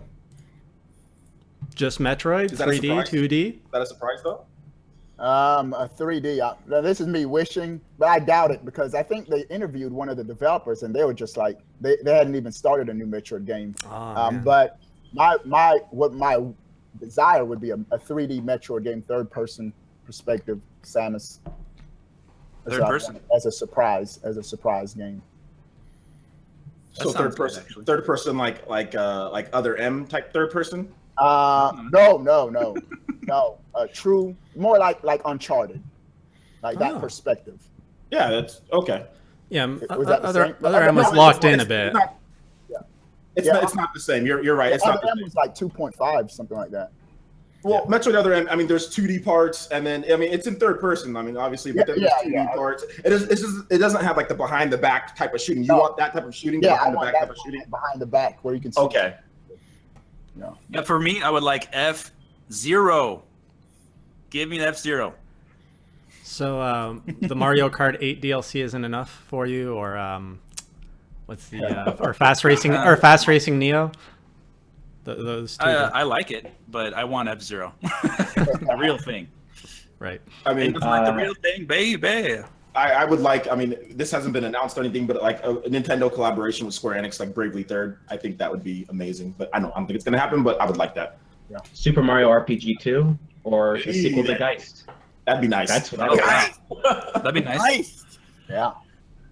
Geist is a crazy, weird first-person shooter, but it's so good. It feels like a neat one from Nintendo. And I think a Geist that's portable that you could take around and have like unique features on it and stuff. Yeah, man, that would be awesome. I love Geist. Never played it. It's on GameCube. It's like $4. Pick it up. Very innovative gameplay. It was good. Yeah. Good stuff. What about games like Final Fantasy VII or Kingdom Hearts 3? Do you guys expect that? Oh, please, Final Fantasy VII. Pretty please, Nintendo. Oh, Final Fantasy VII. I expect Kingdom Hearts 3. I think definitely. Kingdom Hearts 3 is definitely going to come, but I don't know about Final Fantasy VII Remake, and I don't know about like Why do you other think stuff. Kingdom Hearts 3 more than FF7? Because that fits more with the Nintendo fan base, and there's been success with Kingdom Hearts games on Nintendo platforms beforehand. Like Dream Drop Distance is one of the best-selling Kingdom Hearts games, in addition to where's HMK when we need him? Some like the Kingdom Hearts games usually sell pretty well on Nintendo systems. I know Dream Drop Distance, 358 days or whatever it's called. I'm probably messing that up, but the DS one sold okay. And then there's a Game Boy Advance one that was like side story chains or something like that. They all do okay, so I could see that. But like Final Fantasy VII Remake, I mean, Sony's involved with that some way, right? So I don't know what's going to happen with all that stuff, but I know Kingdom Hearts, Unreal Engine 4. We did get Cloud for Smash, so exactly. That's true. I mean, I'm just thinking. I'm not saying that it's going to be one way or another, but I just think Kingdom Hearts. If we had to pick which one is more likely, I would say Kingdom Hearts than anything. And plus, there's more time, right? There's definitely more. Well, both of them are going to be a long time coming out, but they both have plenty of time. But Kingdom Hearts seems to be more of a better fit, I guess. And it runs on Unreal Engine 4. Yeah. Legend of Zelda Maker. 2D or 3D? That'd be interesting. Wow. I honestly 2D would make sense, but I think if I think they would need to go Super Mario 64 Maker first, something like that, where you can make your own Galaxy themed levels, your own levels in 3D before they go with Zelda, because Zelda has a theme and a format, but the 2D down Zelda stuff, I think that people making their own dungeons, making their own stories, their own narratives, and having that out there the same way they do Super Mario Maker. Well, let's just be honest, that would be the greatest selling video game of all time. I mean, for God's sakes, you can make your own Zelda game? Yeah, I think I would buy that. Plus, you could play it on the toilet. Yeah. I think it'll be a little complicated. I would love it, but I'd have to see it in action. You can make it as complicated or as simple as you want, though. Yeah. Yeah, I wouldn't want that. I hate making my games. I want to play my games. I don't want to make my games. Do you I let think someone else that make? kind of put them in a bad spot with like 2D games, like because Mario Maker, everybody can make any format of that game, and Nintendo comes out and they put a game out there like, oh well, easy levels are easy, So what's the next question? The next question we had was, where's my list? How will the OS look like? So this is something we haven't really even touched on, but the interface of the Switch, and I'm going to bundle in online services as well. The online services you guys expect and the ones you want. Achievements. Give me achievements. Oh my God, yes, Nintendo. achievement. You don't want stamps? No, I don't want no stamps. Well, if it's some kind of universal system tied to your account, not the whole stamps on Miiverse. No. Do you guys think Miiverse will stick around? Stars. Mario Stars. What's that? What do you mean? Yeah, I think Miiverse will stick around. You think Miiverse will stick What's the around? question? Hang on, I'm clicking everywhere here. So Avery, you were saying stars, Mario Stars, like that would be the achievement system? Yeah, I think that's what they're gonna be. Something like that. And then how they do like the trophies for Mario Kart, something like that. Now, do you guys? So I think they need on-screen notifications for friend invites and voice chat, party chat, just basic stuff since Xbox 360. Yeah. I mean, I would obviously I want everything that stuff does, but I got one piece of software, one feature that I definitely want. I know that there's a boardroom at Nintendo where they're looking at a PlayStation Network card and an Xbox Live card, and they're going, "How do we do that?" But they can't because there's a bunch of kids that buy Nintendo platforms. And if you're going to get monthly on them, they're going to get upset. Plus, if you get monthly and you're going up against PSN and Xbox, I think you'll lose that contest. Just because by nature, those guys have already established their foothold in the marketplace. And if you're going to have a portable system that usually just works portably, it's probably not going to be the best thing to connect online with it all the time. So here's what I think, okay? They should make a Netflix-like service, $5 a month, that allows you to download every NES, every TurboGrafx game, every Super Nintendo game, every Sega Genesis game, every single game they've ever created in the past little while. But here's how it works. Netflix costs so much to keep up and running, because it has to have gigs of information that gets streamed to you. If you're running 4K video, it's even bigger, but at 1080p, it's streaming directly to your computer, takes a lot of megabytes. It's got to run in a server. Right now, PlayStation 4 is doing their whole thing where you can play older video games and stuff like that, and the server from Sony's side has to run the game in the server in its own hardware and stream that experience to you, which is more complex than what Netflix does. But Nintendo, see, this is the beautiful part. Stream an NES game. 1 megabyte of data is sent to you. That'd be good. That megabyte is held on your system and saved while you're streaming the game. And then when you lose your monthly fee or whatever like that, then the thing just removes itself automatically and you can't play it anymore. Imagine being able to stream every NES game ever made, and it wouldn't even be 1/5 of streaming a 40p movie off of Netflix. Yeah. Maybe they're whetting our appetites with that NES Classic Mini. That's what I was just thinking. Yeah. That nobody. Wouldn't there be licensing issues with that, Shane? Yeah, third-party games. Yeah. Who cares? They're Nintendo. You just go, oh, you're not going to be on our system? Are you serious? Okay. Yeah, okay. Dude, they own most of the games on the NES. Like they have most of the library stuff there. The very important titles are ones they own. They have to work secondarily with all that other stuff. But like, are you telling me Sega wouldn't give them everything? Well, Sega would sell their video game franchises for a hot sandwich right now. But Sega had NES games. Genesis. Sega. Well, no, it's Sega Genesis. I'm saying you get Sega Genesis games on this as well too. Sega Master System, Genesis. Oh yeah, the Wii. I mean, the Wii Virtual Console was so much better than the Wii U. I mean, you had arcade games, you had a TurboGrafx 16. The only problem with TurboGrafx 16, though, Shane, is Nintendo would have to talk to your favorite company about that, since the TurboGrafx 16 was primarily a Hudson Soft system, and who owns that little beautiful bee right now? Well. We could set their building on fire and have the laps reversed, or the rights just go back to someone else. How about GameCube Virtual Console? The controller has those analog triggers on them, right? I think it gets a little bit more complex, but yeah, you could do that. Here's what I'm thinking too: if all these people are streaming, or if all these people are downloading, downloading NES games, Game Boy games, that kind of stuff, the processing power to play that isn't really that difficult, so the battery power jumps up way high. And that way, you don't have to worry so hard about battery life lasting a long time, because if you're just playing a Game Boy game on the go, dude, what is that? Like, you maybe get like a 20-hour battery life out of Also, you don't have to, well, in that case, you wouldn't have to download either. And another issue is, how big is the memory on this thing for digital games? Well, I'll say this, if the memory is like 32 gigabytes or something like that, right? You only need, what is it, 60 megabytes for every NES game ever made? Yeah, that wouldn't be a problem. Yeah, but forget the Super NES. Nintendo. I mean, forget the NES. You know that they're going to want to release the Wii Virtual Console. They're going to want to release GameCube games, like, and even Wii U games on a digital shop. But I think that's a HDMI slots on there, right? For maybe for a hard drive you can plug in. Yeah, for our subscription service, they're gonna have to give us more than just NES games. Yeah. Yeah, I mean, maybe you can start out at NES, and they just build their way up. They just build their way up as far as what they're going to do. But overall, for like the OS, for me, I think they're going to go with. I don't think it's going to look like the Wii or the Wii U. I think it's going to be more of a simplistic design. Not simple, but just more modern, but still modern, but more simplistic. They're not going to have like, okay, you have like, this is where you go to chat. This is where you go to do this. This is where you go to do that. Like separate apps. Like you just click on someone's name.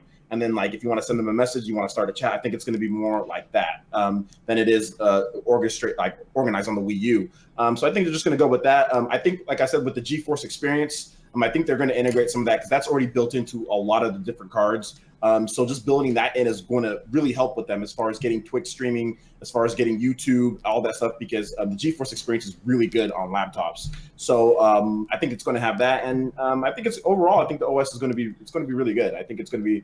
Nvidia knows how to do it. Apparently, the Shield tablets, they have really good OSs and they're good. I mean, I don't know many people who bought them, but Nia tells me that they're really good. Just nobody buys them. So I think we're just going to have a similar experience, but maybe a little bit more based on the fact that it's Nintendo. Do you guys? That's what I wanted. Really easy streaming experience for your game. The Wii U didn't really have anything like that, so it'd be nice to stream like PS4 automatically from the console. Yeah, the GeForce experience does that. I mean, and they actually just revamped it. I mean, it's even better than it was before. Like if any of you guys have Nvidia laptops, like or Nvidia graphics cards, it's even better now. It's actually really good and easy to set up everything and get you streaming on Twitch and YouTube quick. Yeah, if you have a dual brand internet, a good graphics card, and you said something, OJ. I've been ever since that Eurogamer report. I've been looking up Nvidia Shield Portable, Nvidia Shield, and they're streaming. And I think that could probably be Nintendo's ace in the hole, where you want the high quality PC max settings experience. It could be possible with the Nvidia architecture that's on the system. So it's already it's already being done on the Nvidia Shield right now. There's comparisons between the PlayStation 4 Witcher and Witcher being streamed on Nvidia's device, and the games look pretty much the same. So, and that's dependent on your internet, of course, too. So, but it's possible. So this is just in the chat. Doctree81 is arguing the size of Nintendo games. He's saying that virtual console games are actually larger on the Wii and the Wii U. That is true, but that's because they're actually bundling the emulator and additional software on there, because at that time when they created that, they had to make sure the emulators would work on those systems. So technically, those games don't have to be that big if they were to actually pre-program or build the emulator into the system itself. Okay, nice. There was something I want to ask OJ. Do you think you were saying for how the interface would look like? Do you think we're going to see the death of the Mii? And this is to everybody. You know, I don't know if we're going to see the 100% death of the Mii, but I don't think Miiverse is going to be how it is like at this point, to where it's a whole separate thing. It needs to be, if they're going to do this Miiverse type deal, it needs to be integrated into the actual OS of the system, kind of like how the Wara Plaza is, but make that actually Miiverse. Make it to where you can access everything from your dash. Don't make it to where there's a load up sign and you can see the times across the world. You know, like I don't care what time it is in, like, you know, Australia or something like that. Make it to where the Miiverse is actually in the dashboard, and it's something simple, like even like PS4 and Xbox One have that kind of like a Miiverse type experience, but it's not that. Just into the dash. So I think that they're going to have Miiverse and Mii's, but I think it just won't be so like it was with Wii and the Wii U, you know? Yeah, I think they're keeping the Mii's because your Nintendo Network account is, you have your Mii right there, right? Yeah, true. You sign in on your PC, you can see it, and on Miitomo, which just came out a few months ago. I don't think the Mii's going there. Maybe you can add more customization of it though, right? You know, more outfits, more you can do it with your face, whatever. Fingers. Yeah. Well, there's a bunch of different customizations with Miitomo, right? So I think that they're just gonna keep that train going, you know, like keep that train going, but just make Miiverse better, because Miiverse is cool, but the problem is booting it up, booting it up and wait. And Miiverse on 3DS is absolute trash. Make it paper thin. The only time I really loved Miiverse, honestly, was in Wind Waker HD. I think that's the only time I really saw, like, when I was trying to collect all the pictures to get the trophy. Like, that's where that's where I felt that I was part of a community and we were actually helping each other out. And Shovel Knight worked really good with Miiverse. What was its special feature? You on your gamepad, it'll give you a little comments from the people where they died and how the tips of where you could do better. Yeah, that was really cool. That was in Rainbow Legends. Jay barely survived the whole Shovel Knight thing. Remember that, Jay? He barely survived that. That's why he didn't remember. He got destroyed. Are you talking about a certain video I don't want to bring up? That's a good video, man. Oh man, you remember that? I thought you forgot about that. That's a good video, man. I thought it was great. I thought that video that you made before and the video afterwards, I thought it was hilarious. I missed that one. I need to check it out. It's in my early days. You guys don't need to watch it. It's embarrassing. No, it's good. What are you talking about? It's not as bad as the horse with no name parody Sean and I did. Someone find it. Sean has it on favorite probably. That was your idea, the horse with no name. Don't drag me into it. I was an actor in that, okay? I was an actor. And as far as games too, I would like an Apology Star Fox game. That would be with multiplayer, yes. Yeah. You ain't getting that, bro. Miyamoto was like, nah, bro, you gotta play Star Fox. I want an Apology Star Fox game right now, please. Yeah, Star Fox is so, you want to like it so bad. Yeah. The controls, man, killing me. Killing me. I want a new one too, but I don't think we're gonna get one. Even though I did like Star Fox Zero, but we're not gonna talk about that. They can't just kill Star Fox. Man, that game That's not flops. fair, man. That game flops so bad though. Like Star it Fox. sold so bad. Like, Jason, I remember playing that game with you pre-release at that Nintendo event. I didn't know how to play it then. And we were well, we were there. We had played it, and then I remember asking the person there, "It's like, are the controls going to change?" And he said, "Of course. What do you think they're going to launch with this?" And then and I was just like, "Wow, that's Exposed! Yeah, that was a bold move." I was like, "Man, you guys gave me like a hot dog to eat and all that stuff, and you lied to my face." I feel like don't ever trust Nintendo when they hand out hot dogs, bro. That's what they do. They're lying. Yeah. Don't you trust people? I think hot dog vendors are the most trustworthy people in America. I don't know. That's just me. There was a video of a guy Streets, playing man. Star Fox Zero, and he was had to look at the gamepad screen, and he was crashing into buildings trying to fight the boss because he couldn't look at the screen. I mean, come on. Yeah. You're supposed to only look at the I mean, there's TV. a- I mean, You there's just a way need to to look play at the the game, TV. like- Yeah. There's Well, a way to you play know. the game. It's just Two like, eyes. it takes a bit, but some people just don't want to have to worry about all that, especially because Star Fox was such a simple game beforehand. Yeah, You know, like it was so simple, and then they turned it into this thing. You know, so What confused me, and I hope Nintendo kills that for whoever came up with that game design and philosophy and all that stuff. I hope I don't want to say they fire him because I don't care about that. I just hope they don't put him in control of designing things again. Because it's like, how do you fly a jet? Well, you use a joystick. How do you fly in Star Fox? Well, we've got these joysticks on here, but let's use motion controls instead. It's like, really? that was Miyamoto's idea, by the way. And the good thing is, he did say that he is more hands off with the hardware of the Switch. So, Well, that's nice. and we can see in the video really. He's off into Yeah, mobile. well, I mean, obviously you can play the Switch just normal, like a normal console. Like, Yeah. so you can tell that he wasn't like, because he would have made something like, oh, well, you got to turn it upside down and you got to press it. So, you would make. You got to blow on it a crazy if certain it was way. Miyamoto. You got to do a barrel roll yourself. Yeah, you got to put some stuff on you, and next you do a barrel roll if you want. You know, though, that's one of the things I'm So- most excited about with the Switch is it's traditional gaming. Like there's no gimmick to the gameplay. The gimmick is you play wherever you want. So that means Nintendo is only going to be developing games for traditional controls, and that is just very exciting for me. And I think though, Jason, we haven't seen it all yet. I think they are gonna have the hardcore stuff, but I really think Nintendo's still gonna have The casual. gimmick? Like you think they're Yeah. gonna make you go in your living room and Not- just like not swipe so much down the into your gimmick, toaster to do stuff? for those touchscreen games and things like Oh, that. maybe. That's true. I think they're going to have that as well, like a mobile mode to where you can only play certain games. But I think that since they're pushing this as a home console, right? And in home console mode, it's docked so that you can't even see the screen. So pretty much every single game has to be able to play in home console mode and in mobile mode. So no matter what, it's going to play traditionally. That's the thing that has to, based on their own design, because they say it's a home console, it's docked. So that's the cool thing. It's like, yes, there's going to be gimmicks. We all know that, right? There's going to be gimmicks and stuff like that. We're not going to avoid that, but it will always be 100% optional, which is the best thing over Wii and the Wii U, where like Xenoblade Chronicles X, Tokyo Mirage Sessions, love those games to death. But you have to use the gamepad at some points in every single one of those games. So you literally, if you want to use the Pro Controller in Tokyo Mirage Sessions, you can use it, but then you have to look down at the gamepad if you want to see like the text. That's stupid. That's horrible game design in my opinion, because I'm switching back and forth between the Pro Controller and Wii U gamepad for a game to Getting look at messages. that workout in the neck, eh? Yeah. So I'm switching back and forth. Like, okay, this is dumb. Like, why do I gotta switch back and forth? Xenoblade Chronicles X, same thing. You gotta use like the certain things. You gotta have the map or whatever. Like, yeah, this The is whole totally economy different. thing on the map, yeah. Exactly. So now they don't have to do that. Now they're just gonna, hey, look, you just gotta focus on the one screen. You don't gotta worry about switching back and forth between controls. Because I don't know about you guys, but who likes to switch back and forth between controllers? Nah, it's not I don't want to play games. So That was my favorite game with the Wii U, by the way. Xenoblade Chronicles X right here. That's cool.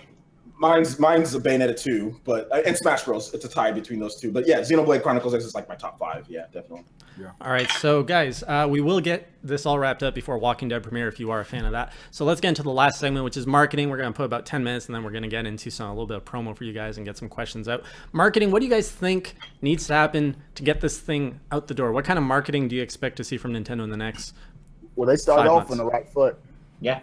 It was simple, switch, take your games on the go. And I said this in a video. that they could have left some doubt to where is this streaming it? Do I have to depend on Wi-Fi? But when the dude took off on the airplane, it made it clear the brains of the system is in the portable device. And so I think from beginning to end, they nailed the marketing as far as what they expect the system to do and what the system is, as opposed to the Wii U is just confusing. Yeah, the marketing on it like that. Whenever I look outside my window and I see my friends playing on a rooftop, I'm just like, you know what? I want to go over there. Now I can actually bring my game over there. I don't know where the hell they live, but hey, you know what? I'm all for that. I think the marketing was great. I found it weird that they didn't show any old people. Found it weird they didn't show any kids, but they showed everybody my age, and it's like it was almost like Nintendo's like, hey, we know you're a hipster that wears a scarf now, so we know what you really want. You want to play this on a plane, Don't be hating on because you're like scarves. flying everywhere. So. I think I'm the not way they hating on package the scarves at system, all. the way they package the system is really important because the Wii U has a tablet showing right there. No one cared. This box of the system needs to show what is different about the Wii U because you can show the tablet right there too, and it's not going to be like, okay, Switch. What do we? Somebody walks into the store, sees it for $299 next to a PlayStation 4 for $299, looks at the box of the game or whatever, and doesn't look as good as PS4. There's going to be some kind of disparity there. So they gotta show the difference clearly of what you're getting and make sure that it's communicated that way. Do you think they need to show the tablet? Like you just said on the Wii U, they showed the tablet. It might have been confusing. If you're looking at a PS4, there's no tablet. Do you think that should be? So they have to somehow make it look different than the Wii U because the Wii U has a tablet right there in the front of the box. Right. What do you guys think? Go ahead, King Avery. Avery? Personally, the way they actually do it, just show the dock and then maybe show like the tab, pretty much how they got it now, where you see like the tablet and then you see the docking with the extra controller on the side. Probably something like that. But as far as like advertising, are you talking about like the stock picture of like the person pulling up the tablet slightly so you can kind of see that it's a tablet? Yeah, pretty much. Similar. Honestly, if I were in charge of the marketing right now, what I would be doing is I'd be showing 3 people playing the exact same game on each system, and then all the friends have to leave to go somewhere, and one takes the system and keeps on playing, while the other ones have to pause. That's nice. That is good. Yeah. Nintendo, hope you're listening to this. That is. Used to be my job, marketing and commercials. So there you go. I'm the man. That one's free, Nintendo. I expect payment. And the price needs to be lower than the competition. Absolutely. Yeah, $250. I don't think it's gonna be, but I really hope it is. I got hope for it. I'm still hoping $250. Go ahead, OJ. I think there's going to be, as far as the marketing goes, I think a $199 and $299 premium would be great. If they can get it to $199, that might be tough, or $249 and $299. But if they can get a $199 and a $299, one of them with Zelda Pro Controller for $299, one of them just the basic, just the basic stuff for $199, I think that would be very appealing for the core gamers and for maybe potentially casual gamers. That'd be the super sweet spot right there. Yeah, that would be great because I think like if you look at the tablet itself, apparently Nintendo got, now this is rumor, apparently Nintendo got an amazing deal on this. So that could affect the price. It could be a little bit cheaper than people were thinking. So yeah, I think a $199 to $299, somewhere in that range. I don't think it's going to be above that. Kimishima stated that they want to make it, affordable. So for the marketing wise, I think they're going to factor and they're going to try to put that in like, hey, you can get this base package for this cheap price or $250, $199, or you can get the premium for $299. Yeah, it can't cost more in PS4. No way. I was really surprised that they went with an unproven, unused processor or like a graphics chip from Nvidia because we've never seen it used before, so we don't know. I honestly, when they were showing it off, I was like, they're going to go ARM, they're going to go mobile processor, they're going to go with something that we already have in existing tech. But yeah, using something totally new, it might affect the price, it might not. But I gotta say, like, there's no way in my head that it goes below $300 or $399. But well, I'm going based on that tech. $399, ouch. Yeah. I'm thinking the Nvidia. I go back to what's on the market with the Tegra X1, the Nvidia Portable, $199, Nvidia Shield, $199, and so both powerful portable systems for $200. So it is possible. There's also does the Nvidia Shield come with those Joy-Con controllers though? We don't know how much that costs. And that's why I'm saying $250 in my head, because I think factoring in those Joy-Con controllers Joy-Con and, control. and even the dock too. But again, when the Nvidia launched, which I think is over a year ago, it launched at that price point. So as time goes, it's the same tech, but it should be at a cheaper price. So Yeah, you also got to think that they probably need to keep it somewhere around the price range of a handheld, because a lot of people are going to see it as a handheld as well. Just as you have people that will see it as a console and they're willing to spend more money for a console, but there's still those parents that are going to be out there that are going to see it and they're going to think, oh, this is a handheld like a 3DS, and 3DS goes for $199, so they're going to expect it to be like $199 or $250, somewhere around there. Do you think this product has appeal for kids though? Like, I would be scared to see my kid with this thing. No, you can't say that, because think of how be broke in 5 minutes. Think of how many freaking kids you see carrying around iPads, dude. Yeah, I think like phones, iPhones, like tablets. So you talked about kids. Caleb, you saw the Switch, Nintendo Switch. Do you like it? Yes. Yeah, he liked it. I mean, I just let him see it, and he watched it, and he was like, "Wow, that's pretty cool." My kid liked it too. But for you as a parent, would you buy like that kind of product, or does it look a little bit too advanced for a child? Like it doesn't look like a 3DS. I'm gonna buy of course you're right. Yeah. So I have a question. I'm gonna buy 2 of them, by the way, guys. So he's a screen protector. He's a screen protector. I have a question for you guys. Someone in the comments on one of these godforsaken Switch videos that Jason and I have done in the past couple days, they were saying something about how there could be some sort of thing, kind of like, all right, so I'm looking around at the K1 Shield tablet thing now, right? And there's a thing where I can instantly stream amazing games from the cloud anywhere. Join GeForce Now to connect, $8 a month. And then I pull up these games, and there's games like Shadow Warrior 2 on here. So do you think that Nintendo could possibly do something like that with, almost like a Steam sort of thing, where you have, these games, Lego Star Wars, Hitman Absolution, Thief, Shadow Warrior 2, where you get those games that way, thus increasing third-party support without actually having to make the game for the system, since the thing is built on this architecture that already runs these games? I think they'll have to do both. I think if they just do it exclusively, you're limiting. You're relying on their internet, and they're willing to pay that monthly fee. But I think if they, as an option, I think it'll be great. I'd use it. I'd pick it up as an option, but they'll have to have the actual physical game available as well. So as an option, I think that's fine.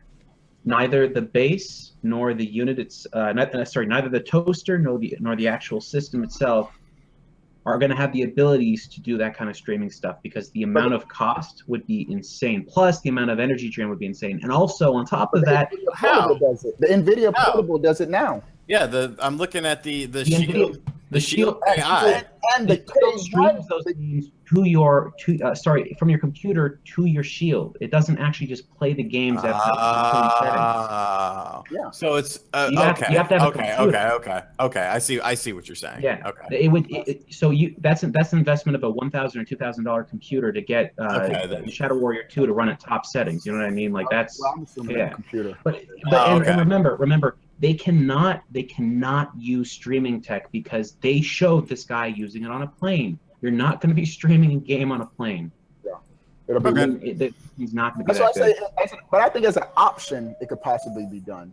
I'm thinking of PlayStation. For when they're at home. PlayStation Now. I didn't realize that's how it works, Shane. As you know, it does use a computer. I don't know anything about computer gaming, and I'll never learn. The Shield is a really cool device. It's got some really cool stuff for it. But at the end of the day, if Nintendo just took the Shield and brought that to market, it won't work. It doesn't have enough RAM. It really doesn't have a lot of storage space.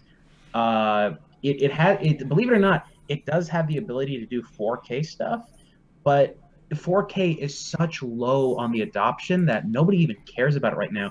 We got the PlayStation 4 Pro and the Xbox One Scorpio coming out and all that fun stuff, and everyone's like, this is great, but the majority of people don't own 4K TVs. On my channel alone, I can see when people are watching 4K images or 4K videos on Re-Res, under 1% watches 4K videos.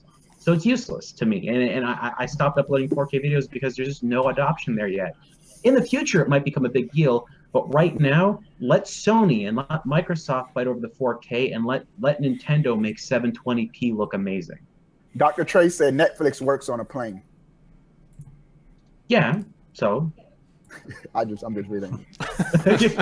Netflix works on a plane. Yeah, it also works anywhere, I guess. Netflix As long as you have- 480p, yeah. Yeah, I mean, as long as you have a cell phone connection, and if they start putting cell phone receptor or like cell phone pieces in this thing, so that you can play it anywhere online, anywhere, that's going to be even more expensive to use those kind of networks. So like a 3G or like a 4G. I remember the PS Vita had that at the beginning, and they quickly ditched that. So yeah, because almost like it almost destroyed Sony's entire mobile. I mean, I guess it did in the end, but I mean, yeah, like you can't have mobile stuff like that in there because it doesn't make sense. And then you have to be like, it's like carriers, a whole thing. It wouldn't be possible. All right, guys. So we are coming down to the end of the show, but just before we get into a wrap up, is there any last thoughts, topics you guys are not a big topic, please? Hybrid brother win. Hybrid brother win. All right, get all the hate out. I will say, no hate here. I was definitely 100% wrong. I've said that on multiple videos that I made, but at the same time, like it's just exciting to know that at least Nintendo's going with like something that is more friendly than what the Wii U was, and it's exciting. I mean, whether you agree with whatever they're doing or not, the fact that you can play all of their games, whether it's they're going to have all of their console development, all of their portable development ready to go, hopefully ready to go on this thing. Like that's exhilarating as a Nintendo fan. And if you're someone who's not, like if you're more of a third party type of dude, yeah, I'd be a little bit apprehensive of this device. You know, I mean, I like third party games, but I have a PS4, I have an Xbox One, I'll have a Scorpio at some point. So, I mean, I have a PC. I have a really good PC. So I can understand why you're a little apprehensive about it. But it's just exciting as a Nintendo fan. And also to see how much better the marketing is. I'm just excited that there's no confusion. Like it's good, you know, going into that. Put all the AMD, Nvidia stuff behind us, whatever, you know, like whatever. I was wrong about that. But going forward, it's cool just to see to have a Fire Emblem game. I think that's what makes me like Fire Emblem, to have that type of portable game on the console and no more crappy, like no feet. It's like Fire Emblem Awakening, like they didn't have feet. like no more like crappy, like no feet. Like to have those type of games like in full HD, you know, on your TV, that's exciting and exhilarating. So I'm happy about that. That's my final thought. Okay. And now you guys, of course, I'll give you all a moment to share your channels, your info and all that. But anything else? I'm personally waiting for more information from Nintendo. I would love to see more than just 3 minutes. We've been waiting since March 2015. I think we deserve a little bit more than 3 minutes at the end of 2016. So hopefully very soon we'll get the full reveal.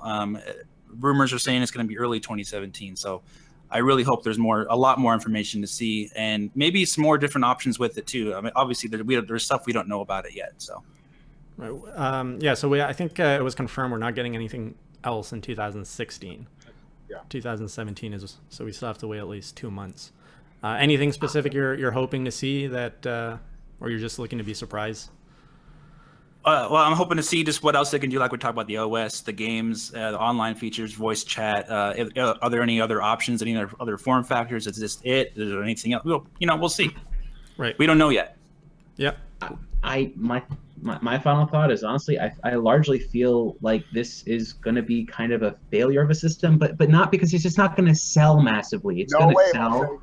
I'm going to buy it. I'm buying it day one because it's got Nintendo games on it, and that's what I want out of it. Oh. But I don't think it's going to win the third-party support. I don't think it's going to win the people that already own systems that play a lot of the games that are going to be produced on third-party. And I think we're largely going to see a reflection of what happened with the Wii U again, but this time with a very cool piece of tech. At the end of the day, I'm looking at this like it might be a Dreamcast, which is going to be a system everyone loves, everyone thinks is amazing, but it just doesn't make the sales that they really want it to. It might not like fail. I just don't think it's going to be the success Nintendo wants it to be. Don't Shane, where you at E3? Sing the song, Obi. Why are you hating on the end? I mean, we all know it's going to beat Wii U in sales, right? It's going to beat Wii U. I think it's going to beat GameCube. You know, I think it's going to be somewhere N64-ish.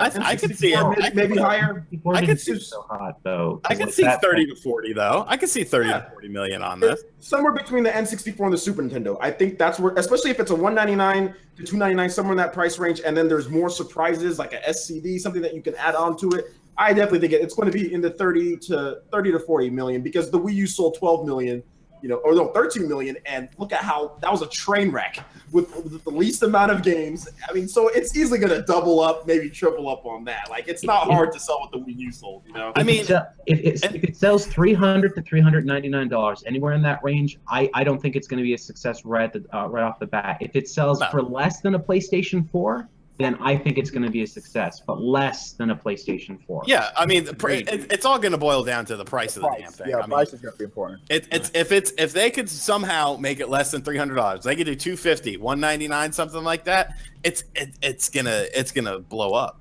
It's gonna blow up, and that's what they really should be trying to focus on, in my opinion, because I think from what we've seen, we've got kind of a decent, a decent theory of what it's going to be, how it's going to perform, what it can do.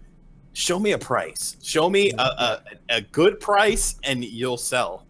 And maybe I do think we'll see a smaller form factor of the tablet because of the Japanese market too. Maybe. And smaller Joy-Cons too, because they're not small enough. King Avery, what do you think? I think it's going to do no less than 60 million, somewhere around there, probably higher. As long as they keep the price range right in there, around 199 to 300, 299. I wouldn't even say 299. I would say 279 maybe. But as long as they keep it within that range, I think it'll be a huge success, especially if you have Pokemon on there. I mean, you got Pokemon, you got Animal Crossing, Mario Kart, Splatoon. I mean, there's a ton of games here that are gonna actually push. That's what people are saying in the chat. That's what people are saying. They're saying Pokemon on the system is easily gonna make it no less than 15 million, and that's just what Pokemon on there. So that's what people are just. Maybe we should all reconvene in 6 months. That's the only system. Yeah. But yeah, if that's the only system that you can actually play Pokemon on, they're gonna have to pick it up regardless. Because nobody's gonna skip out on the next Pokemon. I mean, yeah, you got your Pokemon Go there, but let's be real here. Majority of the people, which they have a huge fan base for, is around 30 to 40 million. Not my kids. Not mine either. My daughter's not here. I don't have kids. It's Sean's kids. All right. No, he doesn't have kids. God, don't scare me. No. Well, you might. Like, Sean doesn't have kids. Yeah. That's what he doesn't know about them. Yeah. All right, guys, we're gonna have to wrap this up. But thank you so much for joining, and I'm gonna give you a little bit more of a thanks after. But let's start from right to left, guys. Share your channels. What's that? What part? You're like, I'm gonna give you a little bit more of Oh, that part, yeah. Whatever. That sounded pretty good. It's a special. I'll give you a little "Hey Jay." That's what I call it. Oh my God! Wrap this up. So, guys, feel free to share your YouTube. So, where can people find you? Maybe you got some new viewers here that have decided they like you, they want more of you. So, let's start off. Shane, where can people find you?